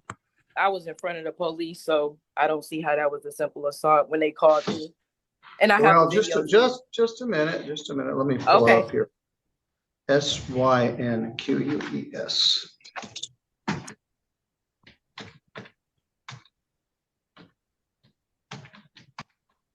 Ms. Furlow, how many kids are still with you? I got all my kids. I had never lost custody. No, I just thought maybe some of them got old and moved Well, out. Javea is currently, she just turned 15, and today my twins turned 11. All Javea right. has been at my mom's. My mom do help me with my teenage daughter, but the rest of them, no. Okay. Um,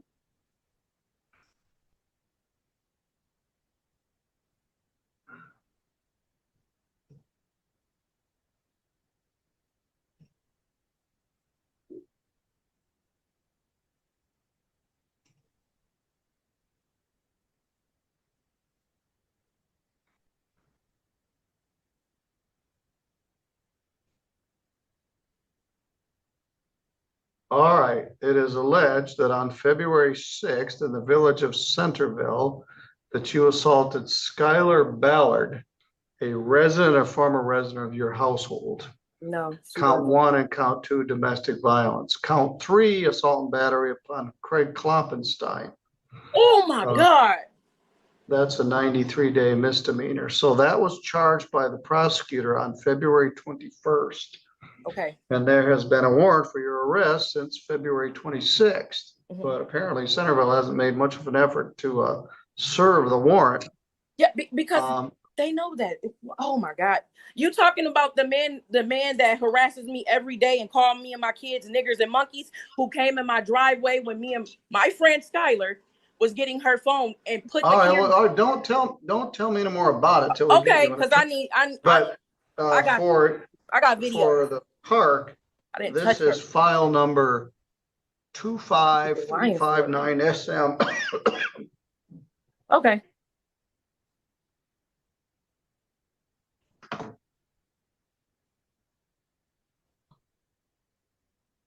I'm not backing down. That's why I record everything. All right, well, okay, that's fine with me, but send to. I will email you this right now if you give me your email address.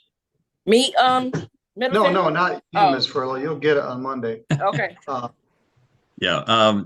My email address, Your Honor, is Yes. my first letter of my first name, C, and then last name, Grand Maison, GRANDMAISON, at Swisstack Levine, all one word, .com.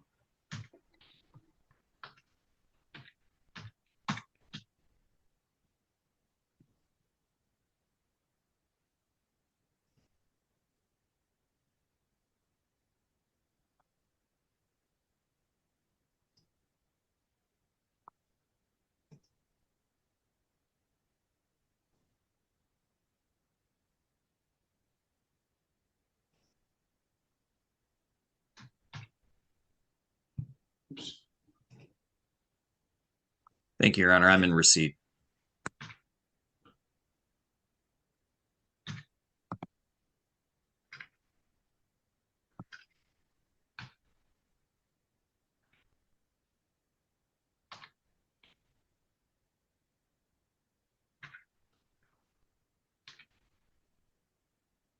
There's the affidavit, and here is the complaint. All right, so Ms. Furlow, I don't want to take away any of your rights. Legal aid is reviewing the matter. It's not likely we're going to have the trial on May 2nd. Okay. If legal aid does get involved, we will probably use that day to schedule the actual trial. Okay.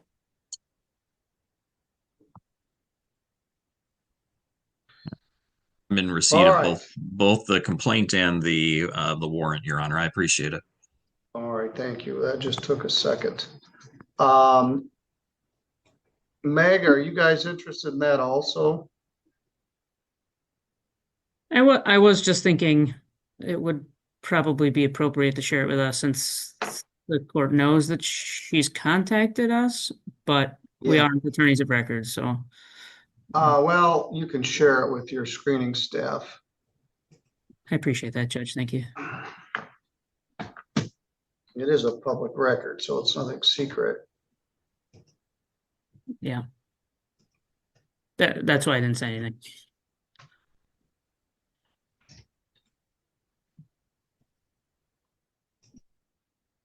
All right. let's revisit this next Friday at 2:15. Ms. Furlow, if you're bond, you can come right in here to the courthouse or you can zoom in. Okay. But if you're in custody, I'll make sure that you're brought in by Zoom. Okay. All right, thank you all. We'll address Thank you, this further Middleton. next Friday afternoon. I can't be the only one here that thinks it's a little bit disrespectful to just refer to the judge by his last name. I mean, yeah, we used to do that as kids, like, hey, Murphy, pass the ball. But I don't know, I always see this where people, I feel like I've seen this lady before. Maybe I have, maybe I haven't. It's hard to tell, but I kind of recognize her and her mannerisms and stuff like that. But of course, as always, it's everybody else's fault. Now, if it was her versus one person or a couple or something, I'd say, maybe there's something going on there. But a whole bunch of people and all of them are to blame? Nah. Anyway, folks, I hope you enjoyed the video. If you did, make sure and smash that like button. We'll catch you in the next one. Sancha.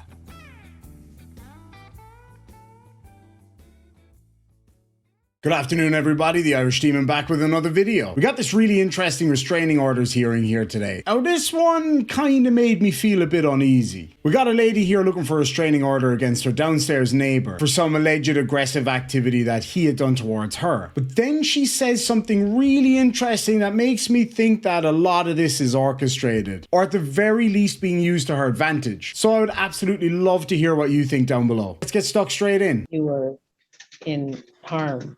In potential harm. Absolutely. All right. And since then, you said you've been able to avoid him. He lives across the hall. Yes. So what's happened since? Anything? Well, honestly, I look out my peephole before I even leave my door to make sure that he's not there. I lock my door as fast as I can. These incidents are not just affecting me. My daughter lives at home with me, and she is also experiencing a lot of distress. Is she an adult? She is an adult. She just turned 18 in May. Okay, and she resides with you? Yes. All right. Has there been anything to know from your that you've witnessed as to your daughter and Mr. Gerald? No. Okay. Thankfully. All right. And I'm just seeing if there's any other questions before I just kind of ask you to. All right, so I've asked a lot of questions here. Any kind of interrupted you to get those answers. I'll let you. Is there anything else you want to say or clarify or talk about? I am sort of concerned that if this year order is not approved, that he will return with this behavior and it will be escalated even further. After the threats that he made, he threatened to push me down the stairs, said that he was going to beat the shit out of me, he was going to beat my ass, came across the hall like this with his fist raised. No, I didn't. And I said, do it, effing hit me. No, you didn't. So I know that that probably was not helpful in the situation. Why did you say that? Because I wanted to send him to jail for assault. If he hit me, I knew that he'd go to jail for sure. Yep. So what you're saying is you tried to goad the person that you claim you're absolutely terrified of, so much so that you need a restraining order against them to hit you so that you could get them sent to jail. Seems a bit vexatious to me. Okay. But at that moment, what did you think he was going to do with his raised fist? Well, I What wasn't you're sure afraid what of? he was going to do, but a part of me was hoping that he would hit me. So you were afraid that he was going to hit you? I was afraid that he was going to hit me, but also a part of me was thinking if he hits me, then I can send him to jail for assault and he won't get out. Do you hear this? Mr. Gerald, would you mute your microphone, please? I'll come to you. Don't want you to interrupt. Looking at some things here to see if I have any further questions. We put a camera up, sort of for our safety. We sleep with the couch up against the door. We got mace, we got tasers. These incidents were unprovoked. I did play a part in them. There were things that I shouldn't have said. I did make a comment about his mother that I should not have said.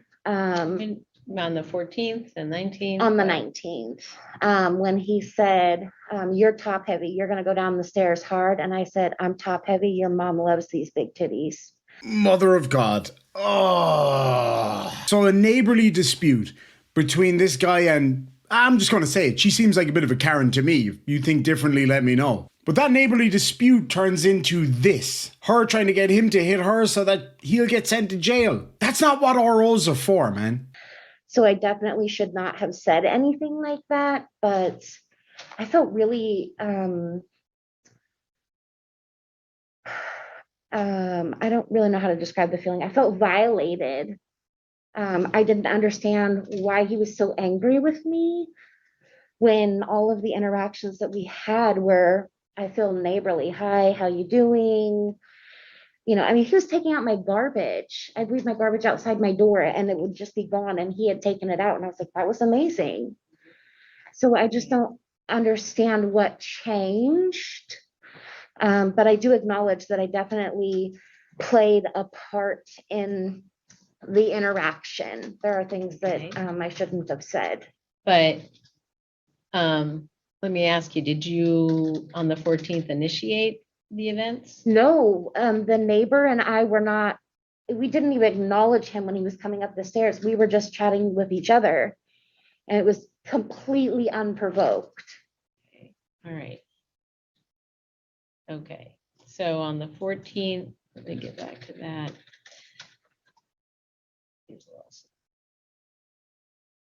Okay, so 14th, you're just there. He's coming up the stairs, humming, and then assaults you with ugly words. Yes. Okay. And then it goes from there, and you said a few things back that you regret. Yes, and then that's when he spit at us from the floor above us, which he wouldn't have been able to spit on us just because the way that the floor is, like you go up a flight of stairs and then there's a landing, but we're sort of tucked into the basement apartment.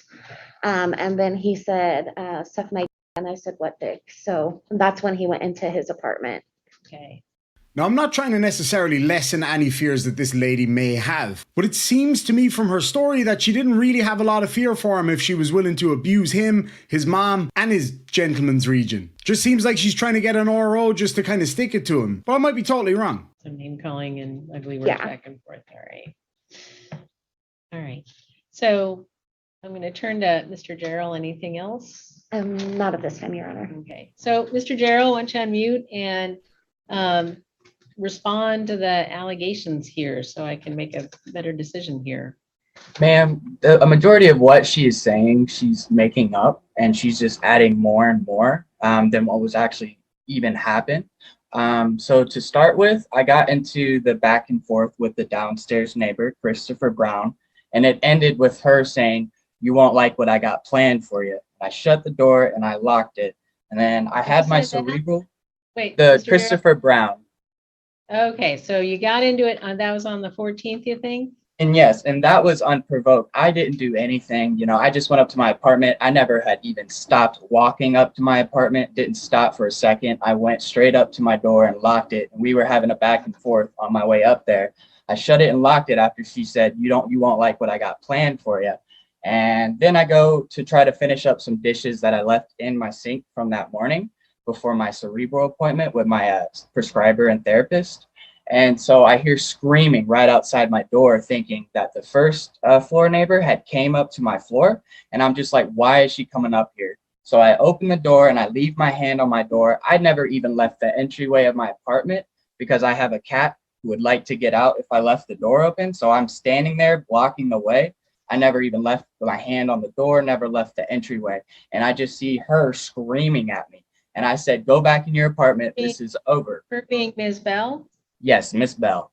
She was screaming at me at the top of her lungs. Day, or was we talking about a different This day? is the 19th, the day that I got arrested.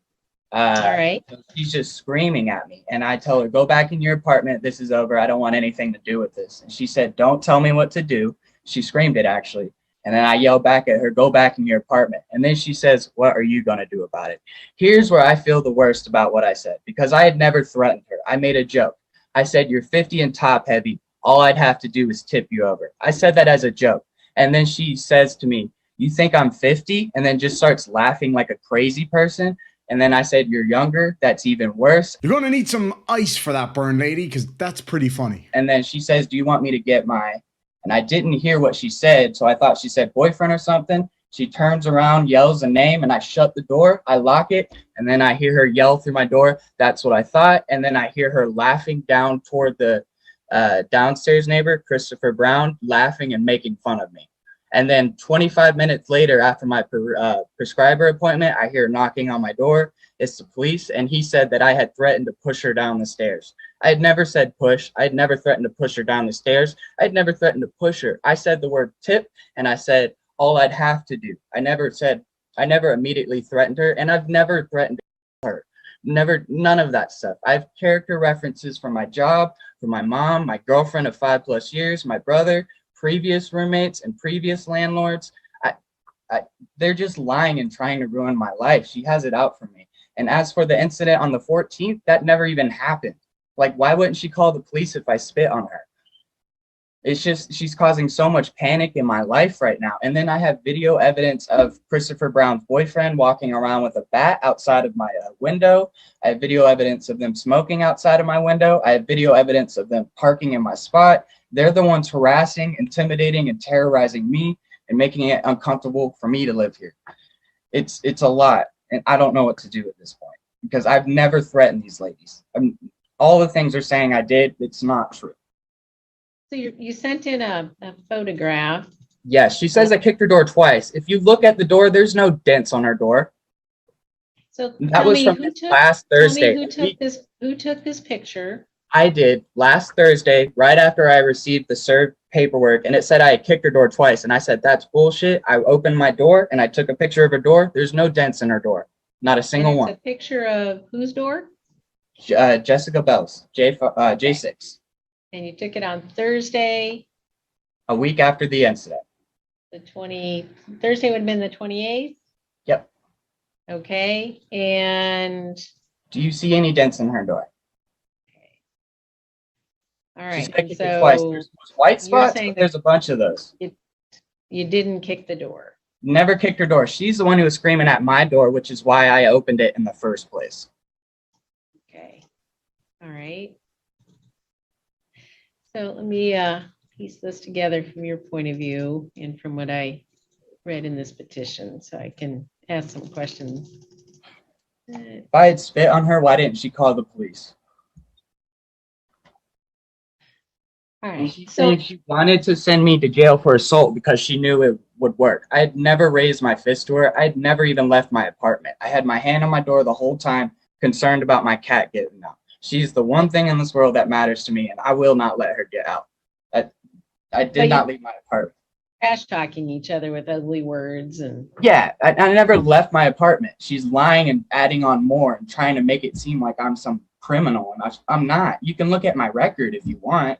Guys, I'm probably going to get some heat for this, but I do believe the guy. He's like, straight up, this is what happened. Yeah, I said that. Who cares? It was a joke. I mocked her for being a bit top heavy. I don't know. Let me know what you think, though. Maybe I'm completely off the mark here. I'm not trying to be, but maybe.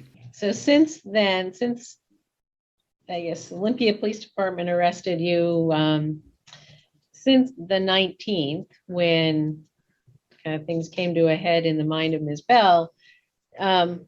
Since then, tell me what's been going on from your point of view. I had to set up a camera of my own because I felt like they were just ganging up on me. And on the camera, I got video evidence of Christopher Brown's boyfriend walking around with a bat, and I'm pretty sure he's intoxicated. I have video evidence of them smoking cigarettes. Says to Ms. Bell, we're going to hear that other case in a couple of weeks or sometime. I can't remember when we said, but as to Ms. Bell. Yeah, she's making up 99% of it. Okay, so I did call her top heavy, and I said she's 50, and I said all I'd have to do is tip you over to her saying, what are you going to do? I never threatened her. I said that as a joke. And then she said, you think I'm 50? Started laughing, and I said, you're younger. That's even worse. And then she threatened to get someone on me. That's when I shut it, locked the door, and I hear her and the downstairs neighbor laughing together and making fun of me. 25 minutes later, that's when police show up. Okay, so since then, since the 19th, anything as to Ms. Bell? No, nothing. I've honestly never had any problems with her. And like she said, like I would take out her garbage for her. And like one time she took out mine, and I'm pretty sure it exploded on her, and she just left it out in front of the building. So I'd really appreciate that.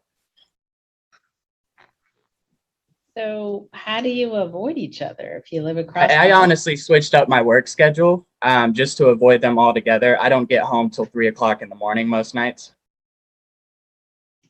And then I already have a lease secured in Florida where we've paid the down deposit, the first month's rent. We're just waiting for the move date to come.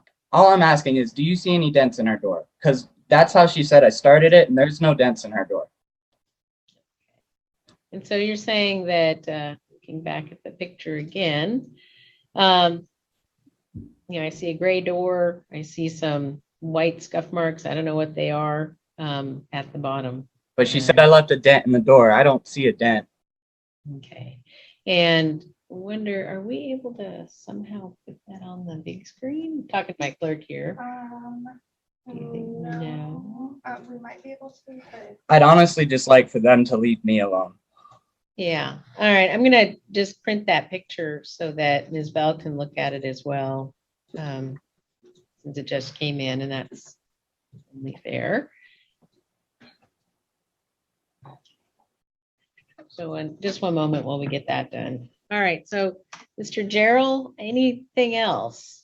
I've also walked out to my car. I would park it one night and then I'd walk out to my car the next morning and I found new dents in it. I've also found a yogurt type substance thrown on it. And I've also found sticky liquids poured all over my car.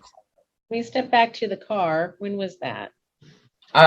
This is just since I've been living here over the past like 6 months. And I believe it was Christopher Brown, but I mean, I don't know. It could have been her too, because she parks right next to me. It's just, Okay. I've walked out to my car to find it pretty much vandalized. Like did they're you- the ones harassing me and making it super Did you uncomfortable. contact police about that if you thought it was Ms. Bell? Well, I can't really prove it was her, but I'm pretty sure it was either her or Christopher, Okay. Why do you think that? because they have it out for me. Christopher has it out for me, and her and Jessica are friends, which is why they're cooperating and getting against me. I'm feeling ganged up against right now. I didn't do any of the things they're saying. They're just trying to ruin my life. And you heard her say that. She thought she could send me to jail. And so then there is something else with your car? Yeah, I've found dents on it. There was like a yogurt type substance all over it one day when I walked out to it. And then like a couple weeks later, I found like a soda type substance poured all over it and pretty much messed up my paint job. They're just terrorizing me.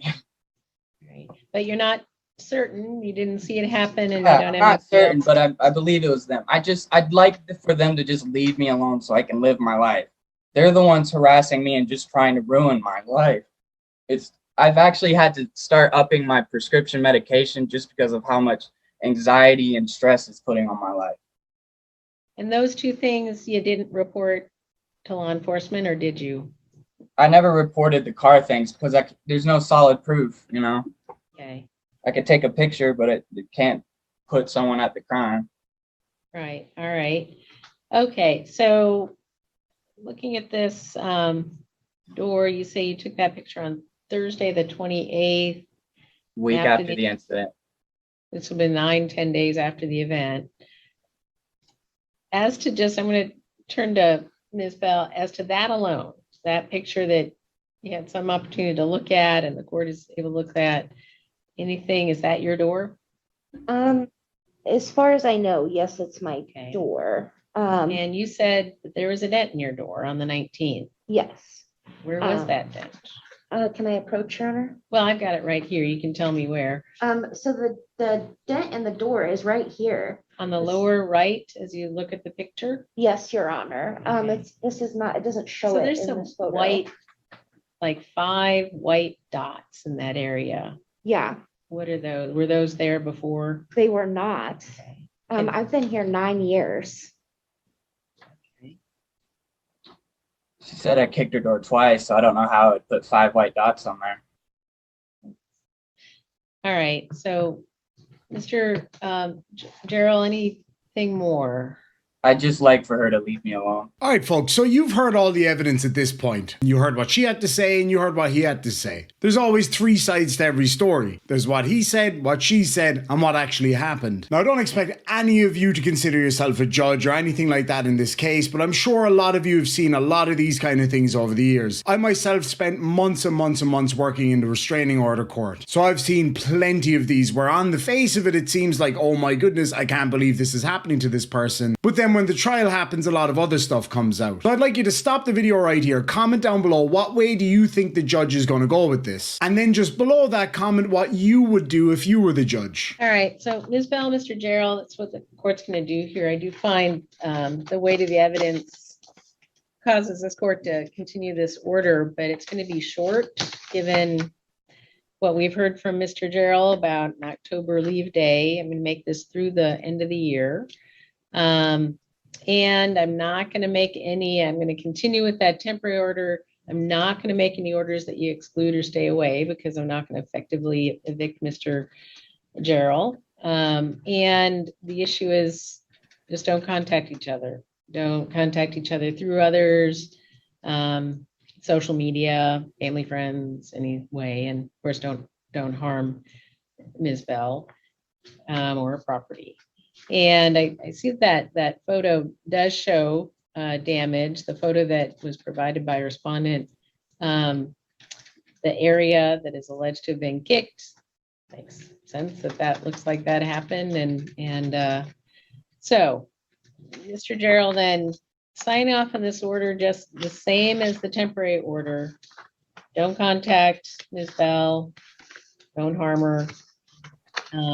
And then I'm going to make this order end December 31st of 2022. All right, folks. Well, there we have it. Now, it's easy to say that this was a bit of a cop-out knowing that the guy was going to be moving soon, so it was easier to just sign the order. I'm not sure about this particular jurisdiction, but in Australia, what a judge can do where they don't feel an order is necessary is have a civil agreement signed between the two parties, basically agreeing to leave each other alone. Again, I don't know if that's an option in this case, but having looked at it, I don't know that it was really fair to land this guy with a restraining order. Obviously, we weren't there, and this is one of the challenges that a judge has in these scenarios because there's so many of them that go through the courts every single day. They can't know exactly what happened unless there's CCTV or other kind of evidence. When it's he said, she said, a lot of the times the applicant is the one who kind of gets the order. But anyway, let me know what you think down below. I'd really appreciate to hear your thoughts on this. There's a good chance that this video will be demonetized because of the nature of it. So if you'd like to support the channel, make sure and hit that like button and share this video. It's the best way to get us out there. We'll catch you in the next one, folks. Sláinte.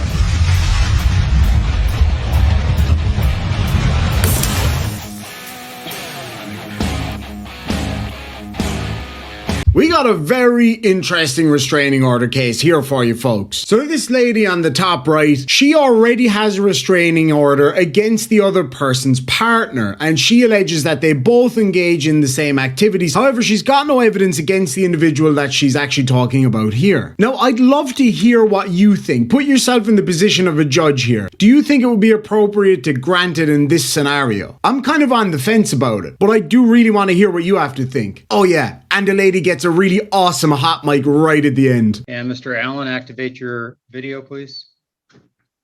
And Ms. Bacon, the same. Thank you. I need you both to raise your right hands for me. Swear the testimony in this case will be the truth, the whole truth, and nothing but the truth. Yes. Mr. Bacon, or Mr. Allen, rather? Yes. Thank you. Okay. And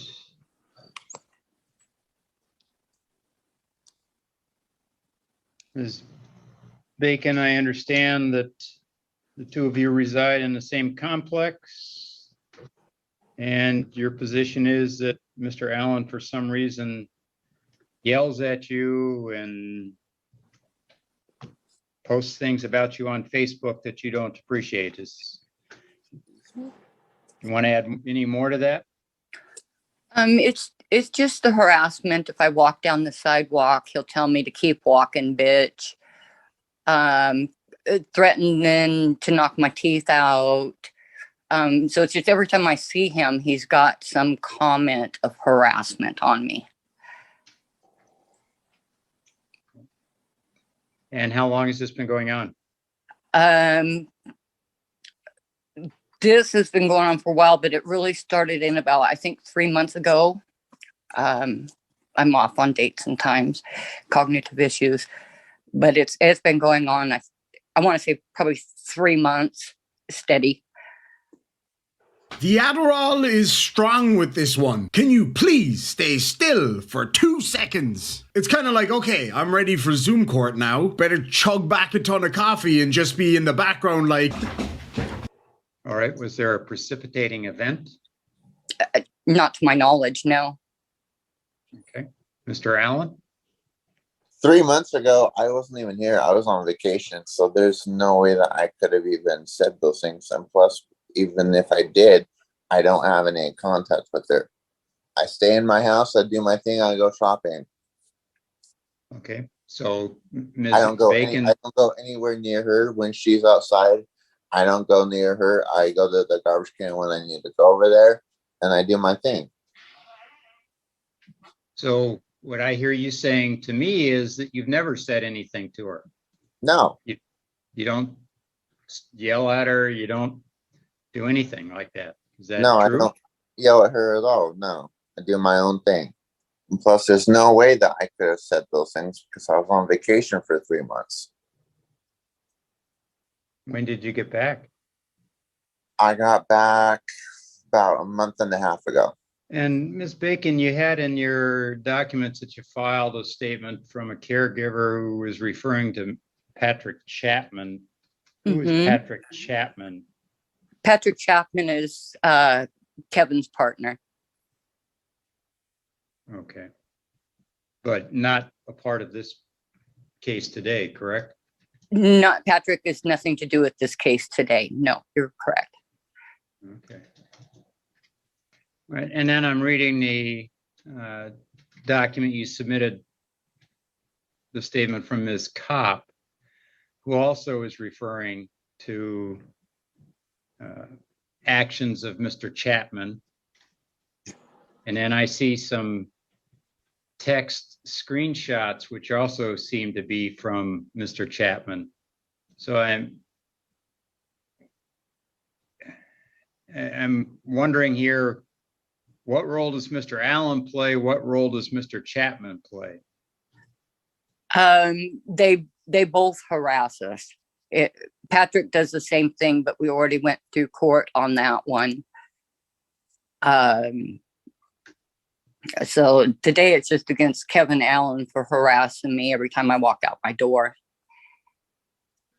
Okay.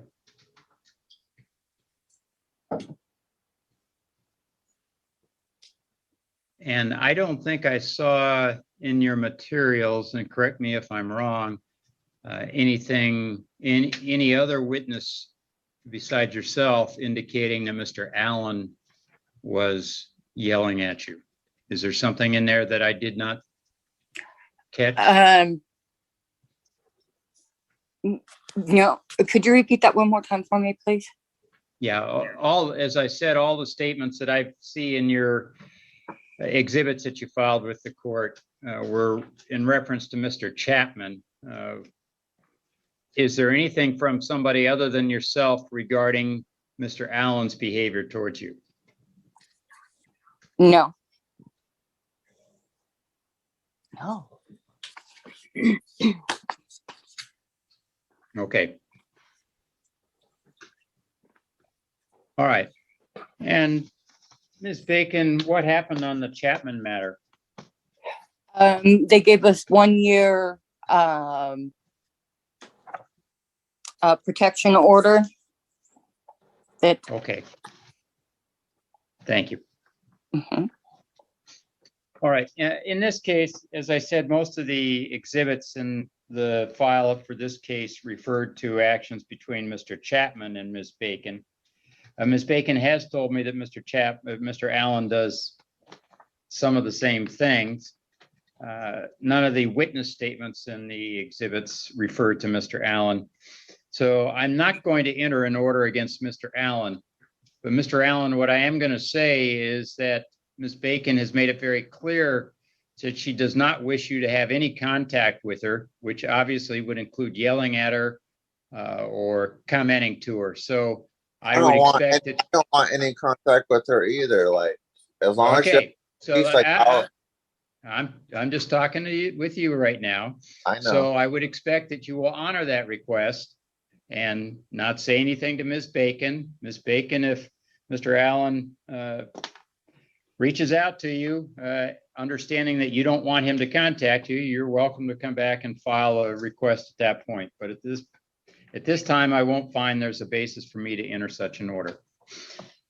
All right, I've signed a order closing this case. Thank you both. Thank you, Your Honor.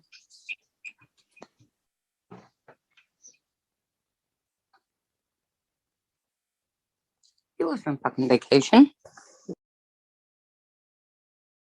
So yeah, it kind of looks like she didn't really have any direct evidence against the other person in this particular matter. It seemed to me from her reactions that she was being pretty genuine about what she was saying when the other party said that that didn't happen. Now, a judge already granted an order for the other person's partner to stay away from this lady. So in my view, in the balance of probabilities and judging by how the person was acting, I don't know, it's a tough one. So maybe that's not really a view. I guess it kind of is. But let me know what you think though. I genuinely would like to hear what the average person thinks about a scenario like this. Is it fair to grant an order when there's no direct evidence other than what the complaining witness themselves is saying? Because that is in and of itself evidence. But obviously it has to be taken with a grain of salt, and that's totally understandable. But let me know what you think down below. We'll catch you in the next one, folks.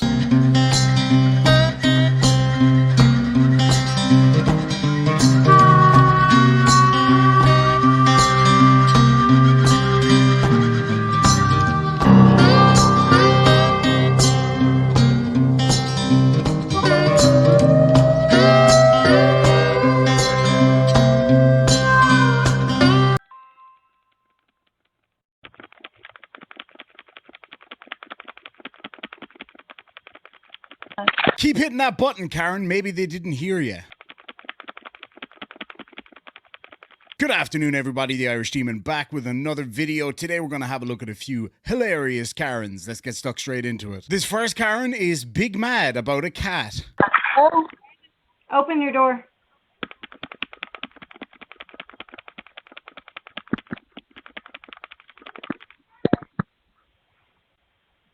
What do you want?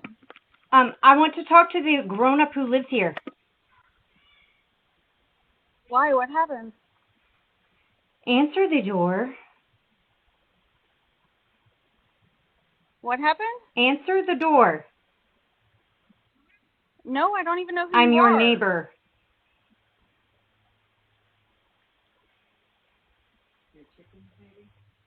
Is something Yes. wrong?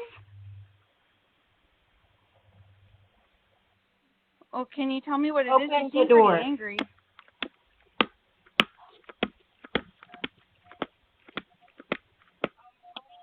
I really don't want to open the door. Yeah, I don't blame you. Not only is she power smashing that doorbell, the same way you should be power smashing that like button, she's even got the Karen hair.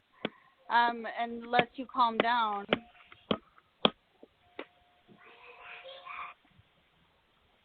Open the door.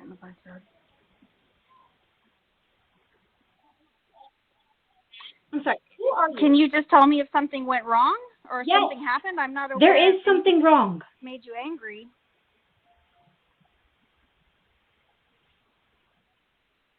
Who are you? Well, can you tell me what? You're the mother of this house? I'm the mother of this house. Great. Well, we've never met, so let's meet. Yeah, well, that sounds really inviting. That's going to be a hard pass from me, Karen. If your cat doesn't stop pissing and eating and biting all of the things at my house when I don't own a cat and you do, I'm going to get the police involved because I am fed up. My son is very allergic to cats. Your cat will not stay out of my yard, my house, my garage. He gets into my house. Keep your cat. It's your cat. I've already met your husband about it. It's your cat. Yes, you do, and you don't keep any of them inside. Keep your cat inside.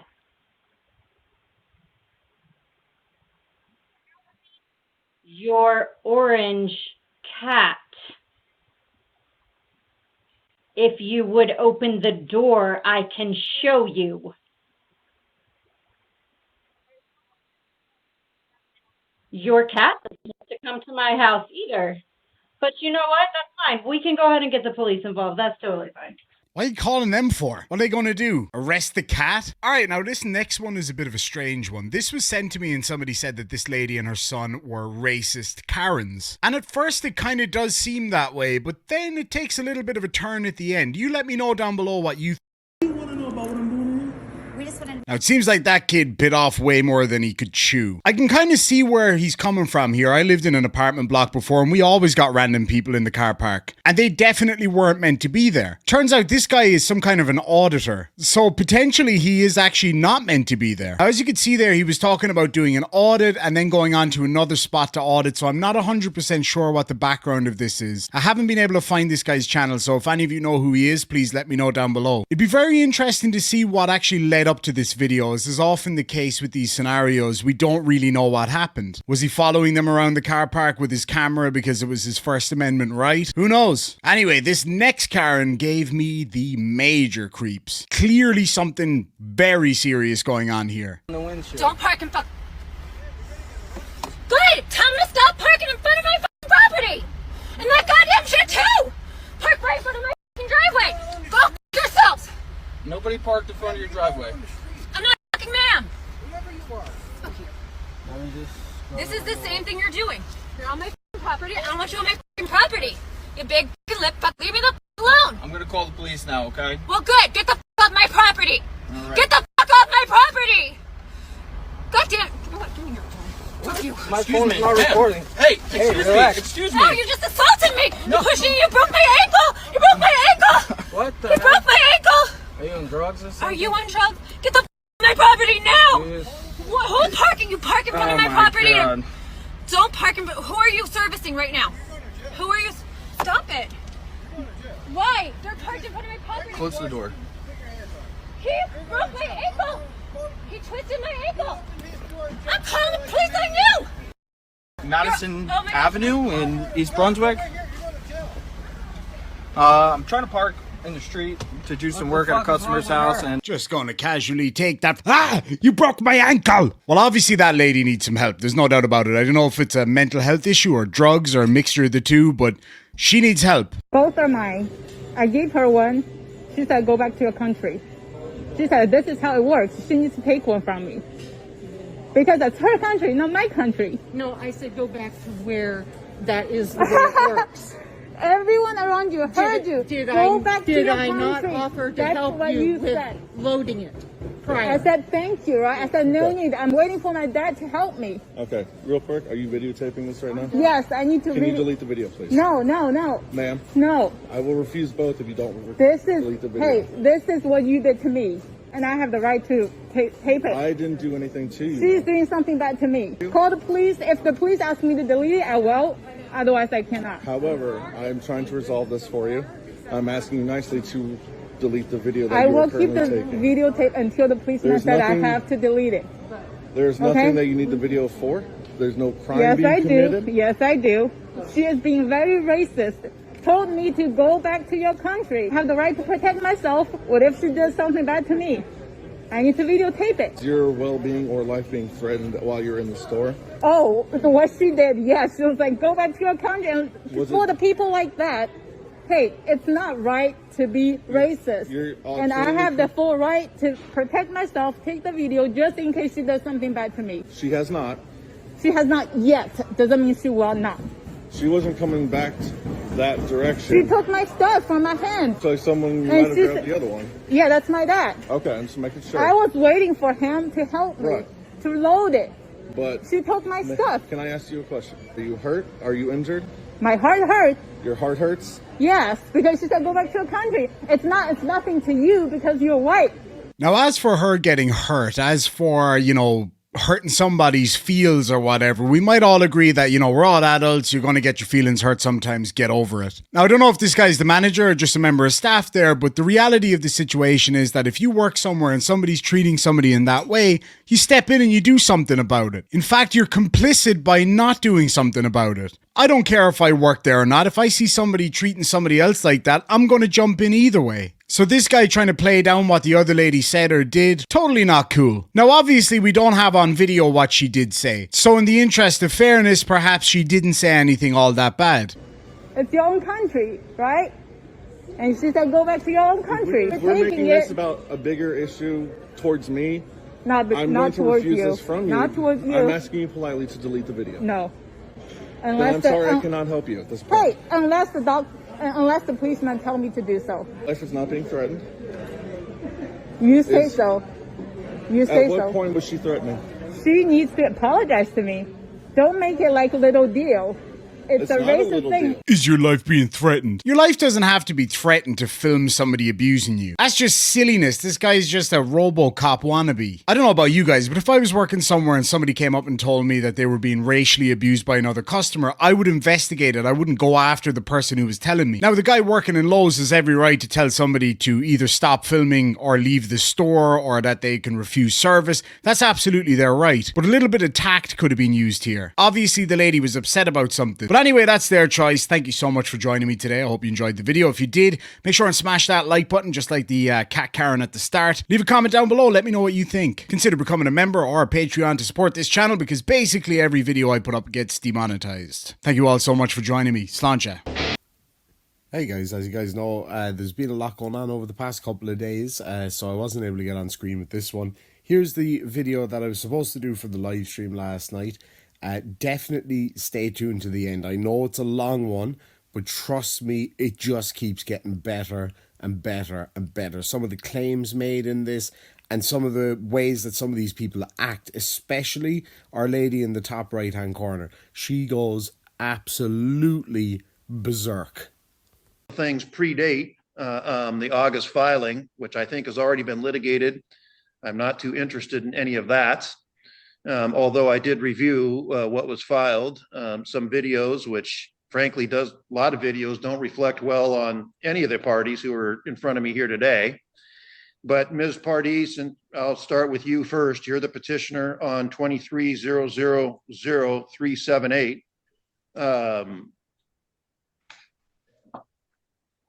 Can you raise your right hand, please? Do you swear and affirm the information and testimony you provide will be the truth, the whole truth, and nothing but the truth? I do, Your Honor. You can put your hand down. And how is it that you need an order against Mr. Eaton? And like I say, what I'm going to be interested in is things that have happened since the last time you were in court. I think a judge made a ruling pretty much the things up to there. Go ahead. Everything I've submitted to you has been recent. It's not any old stuff. This is a continuing, ongoing issue. Mr. Eaton doesn't stop. I would like you to testify as to the specific things that are in the record. So just tell me what's been going on out there. When I try to leave our home, Mr. Eaton has a sign up above with these bright lights flooded right at the exit of our driveway on a fence that he put up illegally in the beginning of the year. It just and it's just to annoy. There's chairs there. You can't see when you leave. When we're trying to leave, he throws up his middle finger, calls me a fucking cunt. Try to go out of the driveway like I've written to you, 15-year-old kid in the morning, going to school, and he's out there screaming, calling me a fucking cunt and giving us the finger. Last week when I was trying to take a kid to school, I don't even know if I've had a chance to write this to submit it. As we're passing his house, it's 5:43 in the morning. I'm taking the kid to school because he goes early for gym. And this guy's up in his house as we're passing with a spotlight, spotlighting us through the window. Do you know how bright a spotlight is?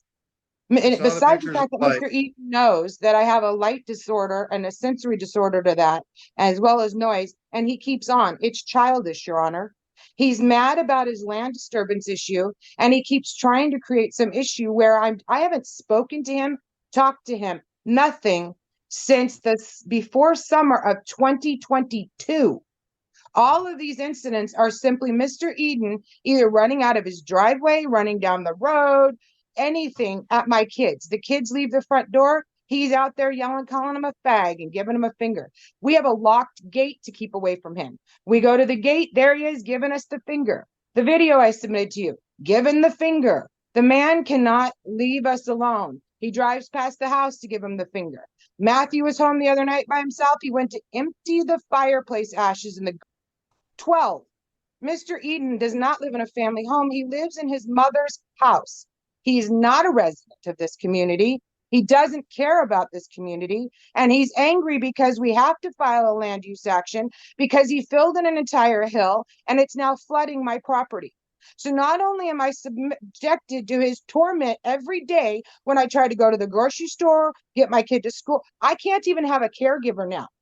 The state will not send out a caregiver because he keeps harassing my care people.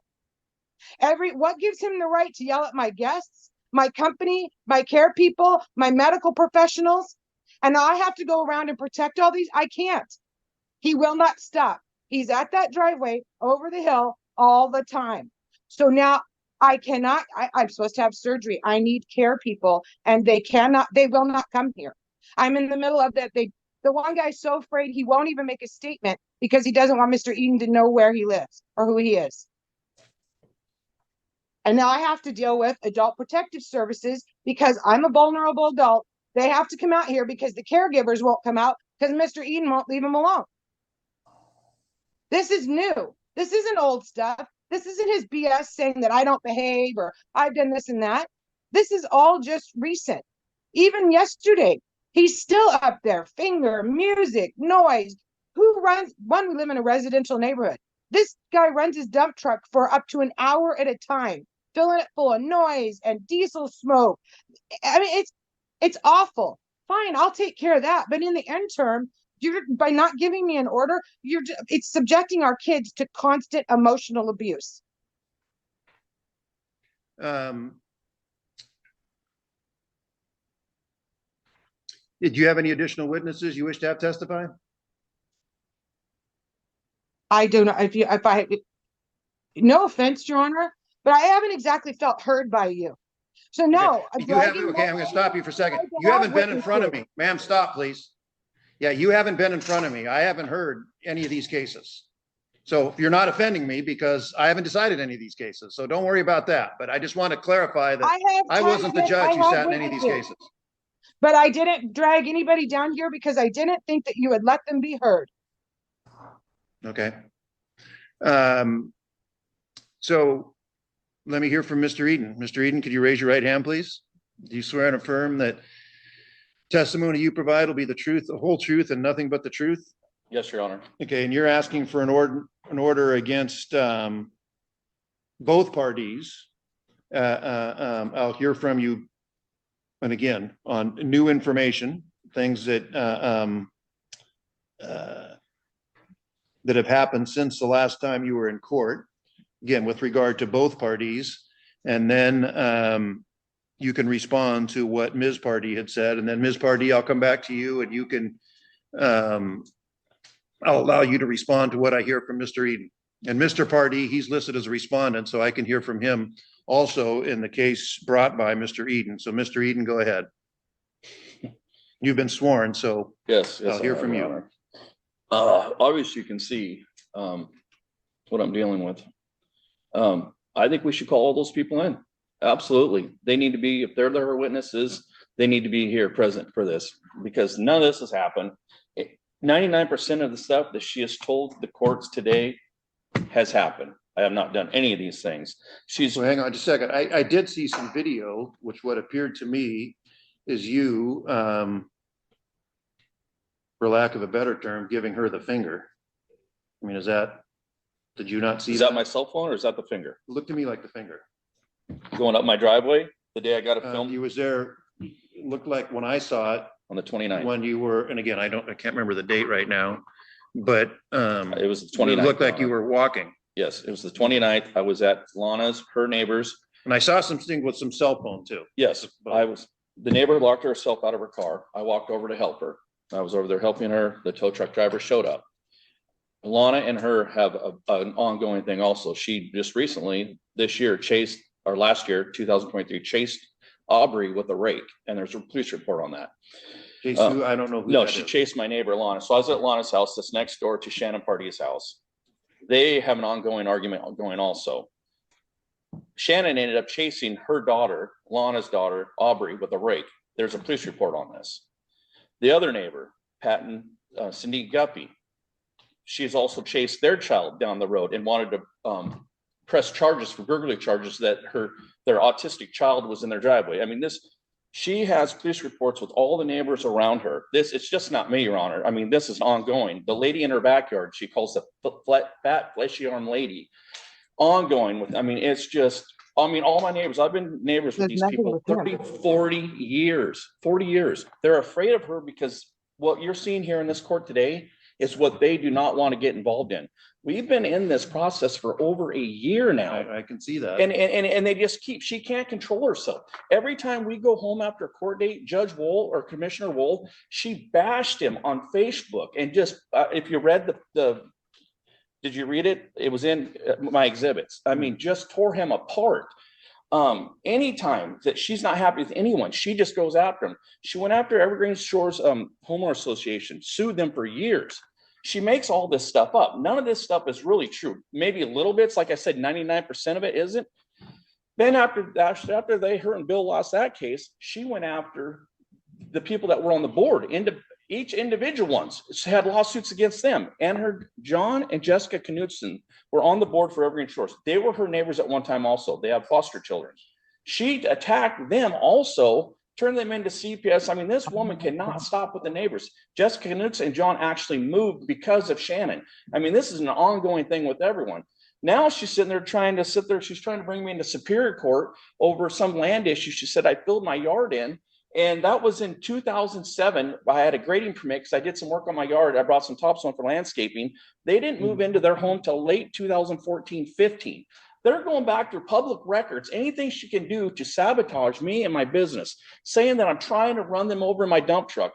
I got dates here that she put on her declaration stating on Friday, 10/56, November 17th, her kid was outside in the yard and I was saying, hey. These dates, I wasn't even in town. I was out of state, or not out of state. I was on the other side in Eastern Washington. I mean, and I could prove it. I have videos, pictures. I mean, this woman cannot stop. And Bill knows it. And Bill is forced to protect her. And the Evergreen Shores, everyone's watching this. This is huge. She got kicked off the Evergreen Shores board out there. She was on the board. If she wanted to address any issues at that time, she could have addressed them when she was on the board. And now she's attacking me because she has it out for me, and she will not leave me alone. This is what she does. This is free training for Miss Pardee. She enjoys this. She builds her cases more and more and more. The more she can do this and drag it out. And anyone in any of her cases, even when I talked to the lawyer for Evergreen Shores Homelessness, she goes, she's going to hold this. She's going to continue this as long as she can, Mr. Eden. This is what she did to us. It was a painful draw, and oh my God, it never stops. And I mean, I wish I could bring all my neighbors in, but they're so afraid of her, of going through the same thing I'm going through right now. But yeah, they're pulling things out that court cases that have been closed. This has been thrown out twice. I have nothing to do with her children. This is between Miss Pardee not getting her way, and poor Bill over there has to stick up for her. Bill don't want to be any part of this. Yeah, well, the guy lives in his car. You speak for yourself. I'll let Mr. Pardee speak for himself. Okay, well, Bill lives in his car outside the gate half the time, sleeping in his car. She doesn't allow him to sleep in the house. They're married supposedly, but he's not allowed to live there. He hasn't lived there for years. She has a problem with Bill. She has a problem with her children. I just witnessed a possible overdose attempt by her oldest son, Jonathan. Both her kids are wonderful kids. They've been mentally abused for years. And you could probably ask her adult children. They've been through the same thing with her. So, I had to contact the Thurston County Police because I witnessed something that I was concerned that Jonathan might have possibly overdosed. She was begging her husband to take Jonathan to the hospital because he took a bunch of Benadryl and some other stuff, and she wasn't sure. Bill was like saying, get in the house. She kept saying, no, take him to the hospital. Bill walked the kid up the driveway, and the kid says, I don't want to go to the hospital. Bill goes, we're not going to the hospital. But I mean, this thing goes on. The little kid comes up and pleads to the dad and says, "You need to come down here and get your son. He's effing Are you tweaking and listening to he's this? high." And he goes, "Tell him to come up." And he goes, This has he nothing can't to do with move. Mr. You need to Eden. come get him. Okay, so So ma'am, it just hang goes on, on and on I'm and gonna stop on. you for a second. And so, first of all, ma'am, you know, I prefer that you not interrupt when other people are talking. And secondly, but on the other hand, she's kind of right. This doesn't really have anything to do with, I'm asking why you need an order against her. Well, to protect myself from all these cases, all the stuff she's presenting here. If she, okay, the one time she has me on camera walking by her house is because I have to go to court again, right? And if you guys were gonna do a temporary anti-harassment order, I wouldn't be able to get within the distance of the ditch to film why she's taking me to court, saying I caused damages for foundation, blah, blah, blah. So when I got permission from Lana, when I went over there to help her because she was locked out of her car, I walked by Miss Pardee's front yard. I took a picture of the culvert pipe in Lana's yard. I went over to Mike's. I took a picture of Mike's culvert pipe. Shannon, I walked along Shannon's front yard on the road, and everyone walks back and forth their dogs. There's no anti-harassment, no reason that I can't walk by her house. I filmed the ditch that is completely filled in where she allows parking for two of her businesses. People come and go all the time, turn around people's driveways. That makes all of our dogs bark. It's ongoing. She's got people dropping dogs off and people going. I mean, it just never stops. So that's why I walked by her place and filmed the ditch, because I'm going to Superior Court and the courts need the evidence that I need to submit to them in the next hearing they're dragging me through. So I mean, one court case after the next court case. And why is all this? Why now? They've lived there since late 2014, 15, and she's viciously attacking me. I can't go out my house. She's got reports. Oh, he started his truck at 7:15. Oh, he ran it for 10 minutes. Oh, he started his truck. Now he's moving his motorhome. Now he's doing this. She walks, me and the neighbor were standing in the road. She came by. I was like, oh, great. Here comes such and such. She comes driving by. The neighbor's my witness. I get the dog. I walk across the street. She says I lunged at her car and stopped her from going in fear. Darla Burkett, as a total witness, saw the whole thing. She said she was willing to tetanus fight. Well, guess what? Shannon got the papers and Darla Burkett's name's in the papers. She went on Messenger. They're not friends. Why everyone's on Shannon's Messenger, her pages for Concern for Evergreen Shores, is because all the harassing things that she did to everyone out there, so they like to follow it. She is followed by 300 people had to vote her off the board because she's threatened to shoot at dogs and people. I mean, this woman, it's stacked so high. What about you're asking for an order against Mr. Party? Okay, I want protection from her because she continued lying, and these are all these lies. Her dragging me into courts for no reason. She said that you used a word that begins with C. With her, did you call her that? When she drove by, and I had my dog. We got over to this, my girlfriend, my not wife's girlfriend is what she calls them. We got to the side of the road. Her window was rolled up. I looked at Darla. I said, effing cunt. Yes, I did say that. Her window was up. Not to her. Not to her, no. And my neighbor's the witness and saw the whole thing. Shannon's looking straight forward, not even looking at me. Her window rolled up, and I got it on video. There's so much stuff I didn't want to submit because you already got too much. Again, Mr. Pardee, is he a part of this? Mr. Pardee, he likes to, him and I definitely have some verbal, he's jealous of me and Shannon because me and Shannon were really close friends for a long time. And I think he thought me and Shannon Wait a minute, you and Ms. Pardee were friends? Yeah, for like 7 years. I mean, I got all the screenshots when she was suing Evergreen Shores. They kicked her off the Facebook page. So I took screenshots and I'd send them to her because she couldn't get them from anyone else. And I still have all that stuff. I mean, everything. I helped her for years, unfortunately, try to sue Evergreen Shores and the people on the board. And I could show the phone where I sent them to her. So let me hear from Mr. Pardee. Mr. Pardee, could you raise your right hand, please? You swear and affirm the information and testimony you provide will be the truth, the whole truth, and nothing but the truth? I do, Your Honor. I'll hear from you. What's your position on all of this? Well, I haven't heard much about why I'm named as a respondent. The stuff against my wife seems to be fairly old. That's fine. And some of this I'm to blame for because I did file a lawsuit against the HOA back in 2018. I don't know what that has to do with today, not much. I mean, I went to the Court of Appeals. I lost that case. Lawyers do lose cases once in a while, so I lost that case. It had nothing to do with Mr. Eden. It had to do with the HOA. I had filed, to make the court aware under 7105, 105 sub 4 RCW, I have filed, Mr. Eden's correct, I have filed a cause of action against him, Eden Trucking LLC, his trucking company, his mother, Marilyn Eden, who owns his property, and I've also filed it against Thurston County Superior Court, Thurston County Superior Court cause number 23-2-03894-34. So I just wanted to make the court aware of that if they were not. My guess is the court is aware of that. That is a pending litigation that was just filed in November, and we haven't even gotten full answers from every defendant yet. So that discovery will be ongoing. So that'll go on for a while. But that, if the court thinks that that's a frivolous action, as Mr. Eden's suggesting, he can defend that, and then the court can rule on that ultimately. I think that really has nothing to do. I don't think that's abusive litigation. In his petition, I'm responding directly to his petition against me. He mentions he's afraid because we filed, and I think he checked the box for abusive litigation in 2651-020. That regards domestic violence or people that are intimate partners. Me and Mr. Eden are not intimate partners, as far as I know. Maybe him and my wife, he alleges, were intimate partners at one time. I'm not sure what he's alleging today, but I am not an intimate partner with him. The box he checked, Your Honor, has nothing to do with abusive litigation. Obviously, if anybody could run in and get anti-harassment orders when a civil action is filed in Superior Court and District Court, that'd be an interesting kind of separation of the two court systems. You can use one court system to prevent litigation and another. I don't think that's what was intended by the legislature. I will mention, he talked about, I did download that video for my wife and we submitted it to court. The video you're talking about where he recently walked around the property, he actually flipped her off twice, the video camera twice, when he was going over past Arbor Briquettes, and when he circled around back up to his second driveway, which we're litigating, he flipped her off again. So you're correct, Your Honor, he flipped her off twice.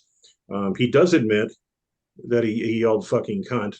He was doing that because he saw my wife coming with her car, and my oldest son was in the car, and I think I explained that in my declaration, in her declaration.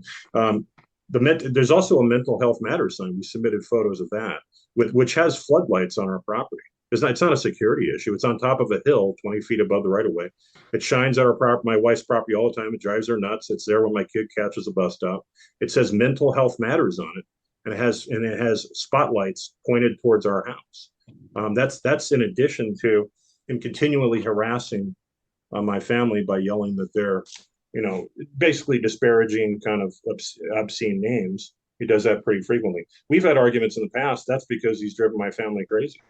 He routinely calls my kids disparaging names out. All we're asking for today, Your Honor, you don't have to put an order in of him against me. I'm not asking for an order. I'm asking for an order for my kids and my wife, because all I want to stop is the language. We can sort it out in Superior Court. Wherever that goes, it goes. That's what litigation is all about. People have a right to file land use actions. Now that litigation is fairly complex. It's not as simple as Mr. Eden describes it. He's not a lawyer, so I'll give him the benefit of the doubt. But it has nuisance claims. It has intentional infliction of emotional distress. It has zoning actions. I think his operation of a trucking business in the neighborhood is a violation of the Thurston County Zoning Code, RL21. We'll get into that when we get to Superior Court. There's other actions too against the county for negligence and failing to stop him from filling his property back in 2007. That has caused water issues. That's 15 feet into the right of way, Your Honor. I can prove that. I have evidence of it. This is all stuff that will come out in Superior Court. But what we need during the pendency of that action, and I also attached, let me mention, Your Honor, before I get off here, I did attach the letter, because it was mentioned specifically in Mr. Eden's petition, the letter I sent to his mother back in, I think in December of 2022. This is over a year and a half ago is what he's talking about. I gave you a copy of the letter because I wanted you to see it. It's a typical demand letter that we all learn about in law school, Your Honor. It's a 7-page demand letter. I go through the law. I kind of cite the cases. I'm basically giving the owner a chance to reach out and talk to me. They never did. And now, ever since I filed that and filed stuff with the county in preparation for a claim with the county, which I did in prerequisite to my cause of action in Superior Court, this is when it all blew up. This is when he became enraged by the fact that I filed a cause of action. He's trying to bait me by saying, "Oh, I'm jealous of him and my wife's relationship." I don't care if my wife has friends. I've never been a jealous type in that regard. But I mean, they were friends at one time, so be it. They're not anymore, obviously. I think the judge hit that on the head. I don't think they're going to be friends anytime soon. But I'm not a possessive husband. And he talks about how I live in my car. So be it, Your Honor. I mean, what does that have to do with me harassing him? Nothing. He wants to humiliate me. So be it. I don't know what that accomplishes, but it's wasting the court's time. He's filed basically hundreds of pages of old stuff from previous actions. And the one classic example is, I think, dishonesty with the court, and his credibility, I think, is diminished. He says that I chased him down the street, but he doesn't give a date. I gave you the date, Your Honor. It was January 5th of 2023. Over a year ago, I chased him down the street. You know what I was doing? I wasn't a party to the action. I was actually representing my wife at the time. All I did was trying to serve documents on him. He was less than 50 feet away from me. I said, Mr. Eden, here's some documents. You know what he did? He ran down the street yelling, he has a gun. He knows I don't own a gun. He did that to try to get me shot. He's a dangerous man. He's very aggravated by this lawsuit. I think he's indicated that he's very aggravated by a civil lawsuit. He's lost control, and he wants to keep on harassing my family. His goal, I've overheard him up there talking to other people, is to get my family to move. His goal in harassing them daily is to get them to move. That's why he runs and idles his truck at all hours of the day for endless amounts of time. He's not going anywhere with his truck. He's idling it because he wants to drive her crazy. It's noise, it's pollution, it's regulated in industrial districts. It shouldn't even be in a residential district, but we'll get into that in the Superior Court. That's not for you today, Honor. But I want to point out that this is a serious matter. The HOA lawsuit that I lost has nothing to do with it. I've lost lawsuits in the past, and I've won lawsuits in the past. It doesn't make me a good or bad lawyer. You might say I'm a bad lawyer. Maybe Mr. Eden thinks that. That's fine. But lawyers file lawsuits all the time. There's litigation in the courts. One side loses, one side wins. I'll let you go, Your Honor. Thank you for the time today. Do I get to respond to that at all? Yeah, you can hear that, and then I'll come back to you, Ms. Barty. I have a question.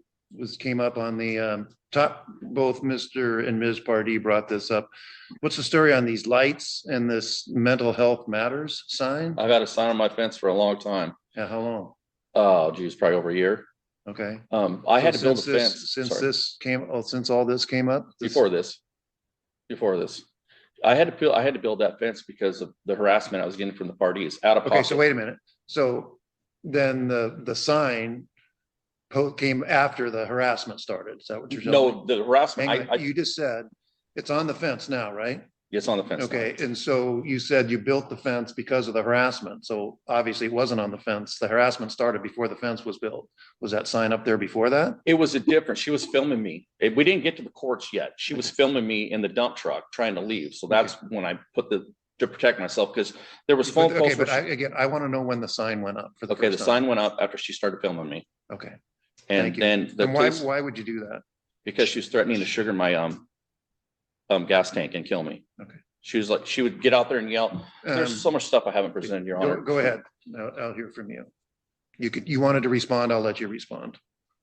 No, I just protection order from Bill, because just like Bill, said himself, he says he was trying to serve me papers. I had no idea that Bill was trying to serve me papers. The prior day before Bill chased me down the street, they went to the police department and said that I tried to run them over and kill them in my dump truck. So then the next day, Bill comes around the corner of his car at a high rate of speed. He jumps out, and I'm looking right. His eye locked on me, and he starts running at me. Well, I see he's got something in his pocket. So I'm concerned. I'm like, what the heck? Because just prior they said I tried to kill him. And I'm like, well, does he have a knife? Why does he have his hand in his pocket? So I took off running for the neighbor's house. I took off running to my house. He cut me off where I couldn't get in my driveway. So I took off running to the neighbor's house. I was going too fast. I couldn't turn. So I just kept going. He chased me probably 400 or 500 yards until a neighbor said, hey, started screaming at Bill. And then I got stuck in the neighbor's fence in the backyard, and I couldn't get over their fence. So I called 911 and was on 911 for the whole time while I was hiding in the woods. And you can hear all the neighbors' dogs barking and stuff. So I was afraid that Bill was still out there. They actually picked me up 2 blocks down the road, the sheriff's department. So that's just one incident. Then he sits there and parks outside our backyard across the street. Him and I get in arguments. He left, big deal. He came back around and started another argument with me. He's saying that my mom slept with her brother and had me. My sperm doesn't swim. Is that why you didn't have kids? He's cussing and swearing at me. It's all on video. I've never submitted any of these videos. The only videos I submit are the police videos. And then when the police come out, you can see Mr. Pardee is sitting there saying, I don't know if he identifies a woman or man. He's getting aggressive. To me, this is aggressive. You don't live in this neighborhood. Why are you coming around? And my girlfriend can't even walk outside with the dogs anymore. Yes, we do have a flashlight. I got a flashlight for Christmas. Big deal. It's a flashlight. She signed it the day that Shannon might be complaining about something, and my girlfriend's a witness. She was out there with the dogs. So Shannon drove by early in the morning. My girlfriend shine the flashlight down the road. Was my girlfriend trying to cause Miss Shannon to wreck or do any of this? No, obviously not. My girlfriend has nothing to do with Shannon. But they're going to make it sound like all this stuff. Just like I said, in these dates and times of things they've posted on here, none of this happened. Let's just go back to Bill though. He just continues harassing, bringing me in all these lawsuits, multiple lawsuits. I mean, why? Why now, Your Honor? When they were on the board, they could have addressed any of these issues when they were on the board for the Evergreen Homeowners Association. But since Shannon tried to kill herself, Bill was actually at the house and her good friend Darcy was there. Darcy knew that Shannon and I were really good friends at that time. So I was talking to Darcy, explaining to Darcy what I've been witnessing, and she was having problems with the children and Bill. So when Bill showed up there, it was the first time I got a chance to talk to Bill because he hasn't been there for years. And I said, hey man, this is what's going on. Maybe you should know, because Darcy said it wasn't good. Didn't think she was going to make it. Shannon took a bunch of pills or something. She ended up going to the psych ward for a while afterwards to get help. Like I said, I'm not here to ruin their family. The best interest of, the kids and, the neighbors have all witnessed. There's been multiple reports. And that's why we're here, is because the phone calls to Child Protective Services, I was the only one that didn't know that when you make these phone calls, you're supposed to remain anonymous. And I didn't. So she believes that I'm the one that's been calling CPS on her. It's not. It's all the neighbors around her. Her poor kids have never even got to play in the streets or anything, because it just goes on and on, Your Honor. I just need protection because Shannon will not stop, and she has proof in all of her lawsuits with everyone. She just does not give up. She doesn't stop. She won't. And here I am missing another day of work. You know how many days of work I've missed? This is, saying I run my truck. Yes, I can run my truck if I want to, Your Honor. I can play music if I want to. I'm not harassing her. Anything I do, she feels that I'm harassing her. I got no problems with Bill. Bill don't like me, and that's fine. I never had problems with Shannon until a year ago. I mean, I don't know why they're coming after me, Your Honor. I'm going to latch on to what you said. I said, I got no problems from Bill, but you're asking for an order. Well, when he's chasing me down the road, okay. So, that's my problem. An order against him or not? I didn't have problems with Bill until he started chasing me. Yes, I'd like to be protected. Why should I live in fear? I live there. He doesn't. Well, he does. Because he gets, Your Honor, if he's there, he's long enough there to drop off some milk and maybe pick up a kid and drop a kid off. He does not ever, the few nights that he spends in his car on the street is it. Because he watches us all the time. Hey, ma'am. Okay, hang on just a second. And the other judge said there was nothing wrong with my signs. What's wrong with my sign? It's Christmas lights. I had a Christmas tree up once, and she said I was intimidating and harassing her by having a little tiny 6-foot Christmas tree with white lights on it. I have pictures and videos of her on her porch, yodeling, doing some crazy things with so many bright lights that it's just a blur. And she has lights on her front yard now. She has red and blue lights just like I do in her front yard. How come they don't bother her, but my red and blue lights across the street bother her? And the spotlights they're saying, there's 60-watt light bulbs. A 60-watt, it's not a spotlight. They just over dramatize everything. That's why I need protection. All I'm doing is trying to go to work. My mom is being drugged into these courts. My mom is 70 years old. She's like, what is going on, honey? I'm like, these people just won't stop. That's it. I mean, they just will not ever leave me alone and here's the deal. If you do an anti-harassment order protection, this is what they did in the last time. All she tried to do is get me in trouble. So I had to protect myself. So anytime that she came within the distance, I had to call Thurston County. Well, they even had the videos and everything that was submitted to you that she broke it. They forwarded this stuff to the prosecuting attorney. But the thing is how this court system works. If you don't have it in 5 days prior, they don't get it. So guess what? We missed that window. We continue missing the windows. This is not my full-time job. This is Shannon's job. Shannon doesn't work. I don't know what Shannon does. She's got people coming to go drop dogs off. Okay, so ma'am, you just need to. She collects free money. I mean, like I said, I knew Shannon for a long time, so I know what Shannon's capable of. That's why I'm afraid of Shannon, because she will not stop this process. And she's going to continue. Like I said, this has been over a year. What have I really done? What one picture, maybe me flipping her off with the phone, or who knows? I mean, not her. It'd be her camera. I've never personally flipped Shannon off. She knows that. I don't even see her kids. Like I said, her kids are not allowed to play in Evergreen Shores because of all the lawsuits they've had against people there. So everyone's afraid. They don't want their kids. They don't want Shannon's kids around, and then when the Shannon's kids were when they first moved there, they were showing bruises. The parents were concerned for the children. This It just goes on and on. So Yeah, I need protection from both of them. So here's what Ms. Pardee, do you want to say anything? Your Honor, there were never any bruises, and Mr. Eden's continuous inflammatory statements about my children being abused, that's more harassment. It is not true. And my children are tired of it. I am tired of it. I don't just need the harassment order and protection, Your Honor. My children do. Mr. Eden is the one that runs out to the road. Mr. Eden is the one that is out there at the road. Yes, let's bring Mrs. Burkett in as she's standing there, closing her eyes, turning her head as he's repeatedly calling me a fucking cunt with my 15-year-old in the car when I am what? Trying to leave the neighborhood on the public right-of-way that was put there for me to leave. And with Mr. Eden's illegal fill, I can't go to the right or the left now because he's got an illegal driveway to the left. So and with the fence and then everything else he put up there, imagine, Your Honor, you're talking over 500 dump truck loads of dirt. So he took the ditch away, rose up a hill. So ma'am, I'm not interested in any of the dirt or any of the, that doesn't matter. Dynamic is instead of it being an egress to a house, he's now with a hill and a fence right over the road. I can't even go to my mailbox. If I go to my mailbox, it's over by him, and then he yells at me, fucking cat. I have video last night as I'm just trying to exit with Jonathan from my dash cam of him behind the fence giving me the finger. That's a daily occurrence if he's there. He's not trying to ignore us. Let's see these daily videos. We need to see daily videos. Every day, she's got to turn the water down her yard. Okay, so just Your stop Honor, it. I have to take Ma'am. video daily Okay.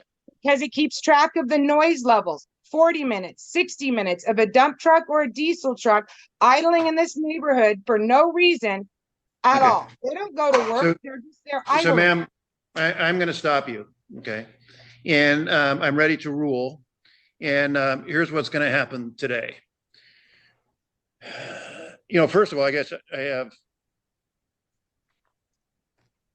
don't know whether I should say this or not. Every time I say that and then say it, people told me I shouldn't have said it, but I'm going to say it right now. You know, that individual seated to your left should not be here for all this. They just shouldn't. I don't know how old that person is, whether he looks to be 13, 14, maybe 12, 13, but this is not an appropriate thing for him to be involved in. It's just not. So there's that. Second thing that Mr. Pardee made a comment about lawsuits. You know, I've won some, I've lost some, and all that sort of stuff. And what's going to happen today is everyone's going to win, everyone's going to lose. So I'm granting both orders, both Mr. Eden's orders against the Pardees, and I'll grant your order against Mr. Eden. And the parameters of the order, there's not going to be a distance restriction. So you don't need to worry about coming. You can't go onto their property, but you can't do that anyway, because that's that would be trespassing, of course. The basis for the order on behalf of Mrs. Pardee is that you did, by your own testimony, apparently flipped off. You did use the word that she apparently heard. She wouldn't have, he said her window was open, but she found it out somehow. So, I mean, obviously that was heard. I would find that that's harassing behavior. The pattern be shown by Ms. Pardee and Mr. Pardee. And again, I did look at the whole file, and I didn't look at the other orders, but everything that's been submitted, you know, and obviously I'm not out there. I don't live out there. I don't know what's going on. But if a quarter of this, if an eighth of this is accurate, and I believe we've reached that threshold, this is just no way to live from either party, either the Pardees or Mr. Eden. And so for the next year, the parameters of the order is going to be, and again, I'll find that both have engaged in patterns of conduct that have harassed the others.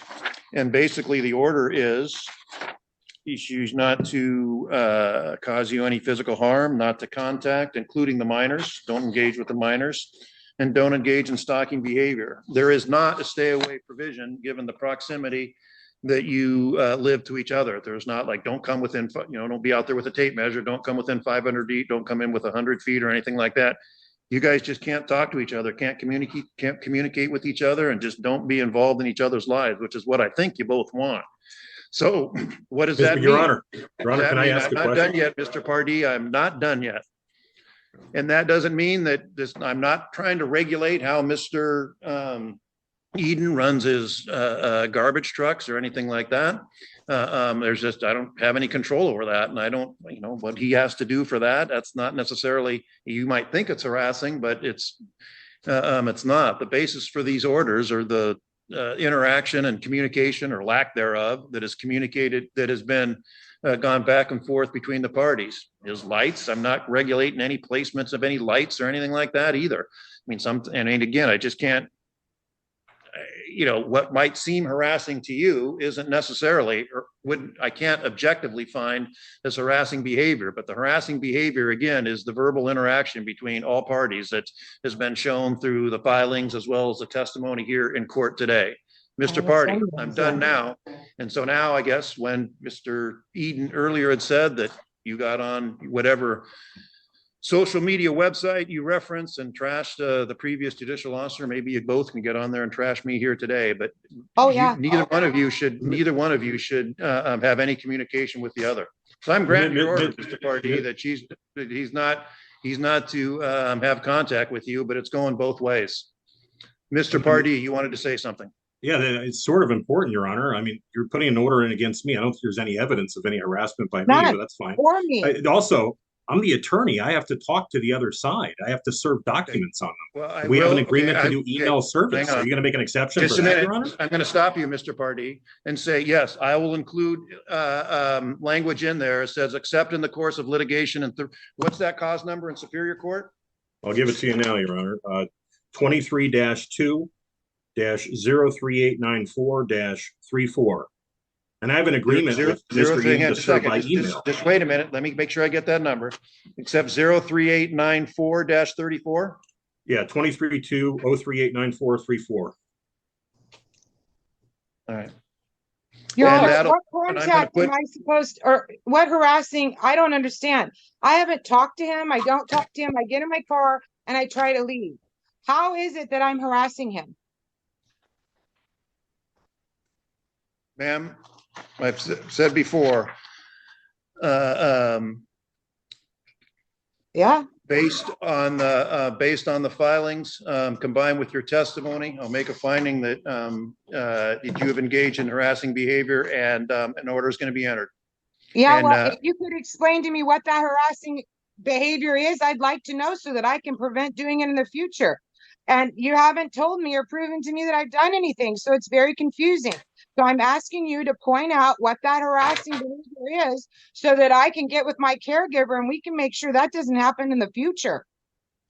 In the future, what I want to see going forward in the future is just no communication or interaction with Mr. Eden at all. I do not talk to Mr. Eden or interact with him at all.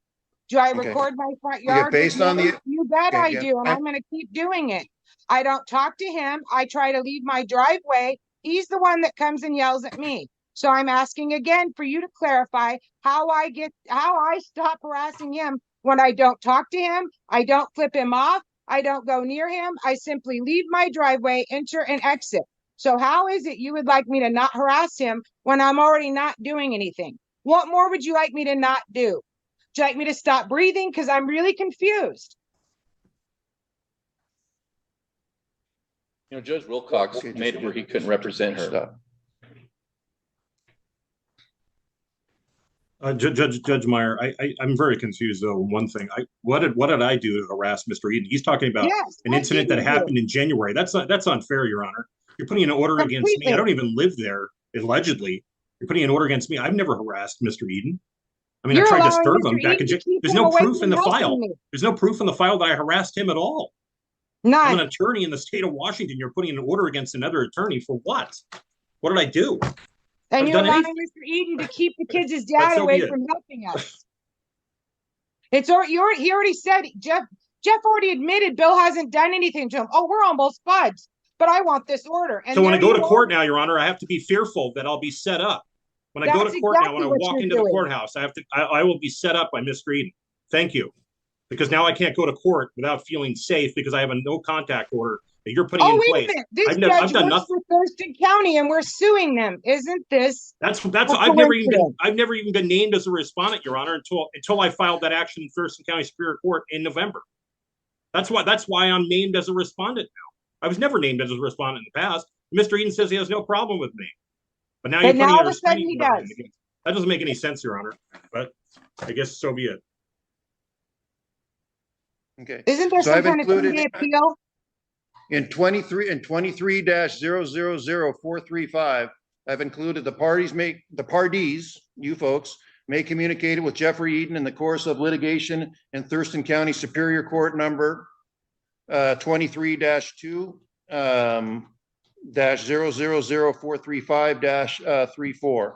I'll also indicate, Mr. Pardee, the parties may appear in court together, but there's not a Your Honor, distance that's not the right cause number. Right? Oh, I'm sorry, you're right. It's 38-03894. My mistake. You have it white on. I can say it again, Your Honor. 23-2-03894-34. Yes, that is correct. Does that include when I'm at the courthouse, Your Honor, about to go into the courthouse? No, there's no distance restriction. You can go to and from the courthouse at all.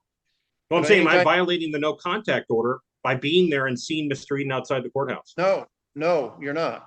If it's Okay. in the course of litigation, you're absolutely not. Now, So how we about can- we're trying to come and go from our home and he's got an illegal second driveway and we can't get out? We can't get to our home without going past him and he's always running out there Yeah, saying. and "He's you hurting can do me." that. You can, again, there's not a distance restriction. There's nothing that restricts you to going to and from your home. Yes, but you are giving him an order and he is the one that gets in the road and blocks the car. Just because this guy says, I didn't do that, if you believe him, oh my God, but that is not the truth. He's lying. If he blocks the road, that's something you can report to the police or obstruct or something like that. Also, Your Honor, the mental health matters sign will remain in place. Why? Yeah, I mean, that's up to Mr. Eden. And So you heard that he put the fence up. floodlights and a mental health matters sign. They're gonna continue taking me to court constantly? I mean, I can't Really? stop them from it's up to doing you that. guys. Well, Mr. Eden, you took me to court. I didn't take you to court. Okay, so hey, What are you talking about? So stupid. Like I said, they started this, not me. Okay, so just stop. It's gonna end now.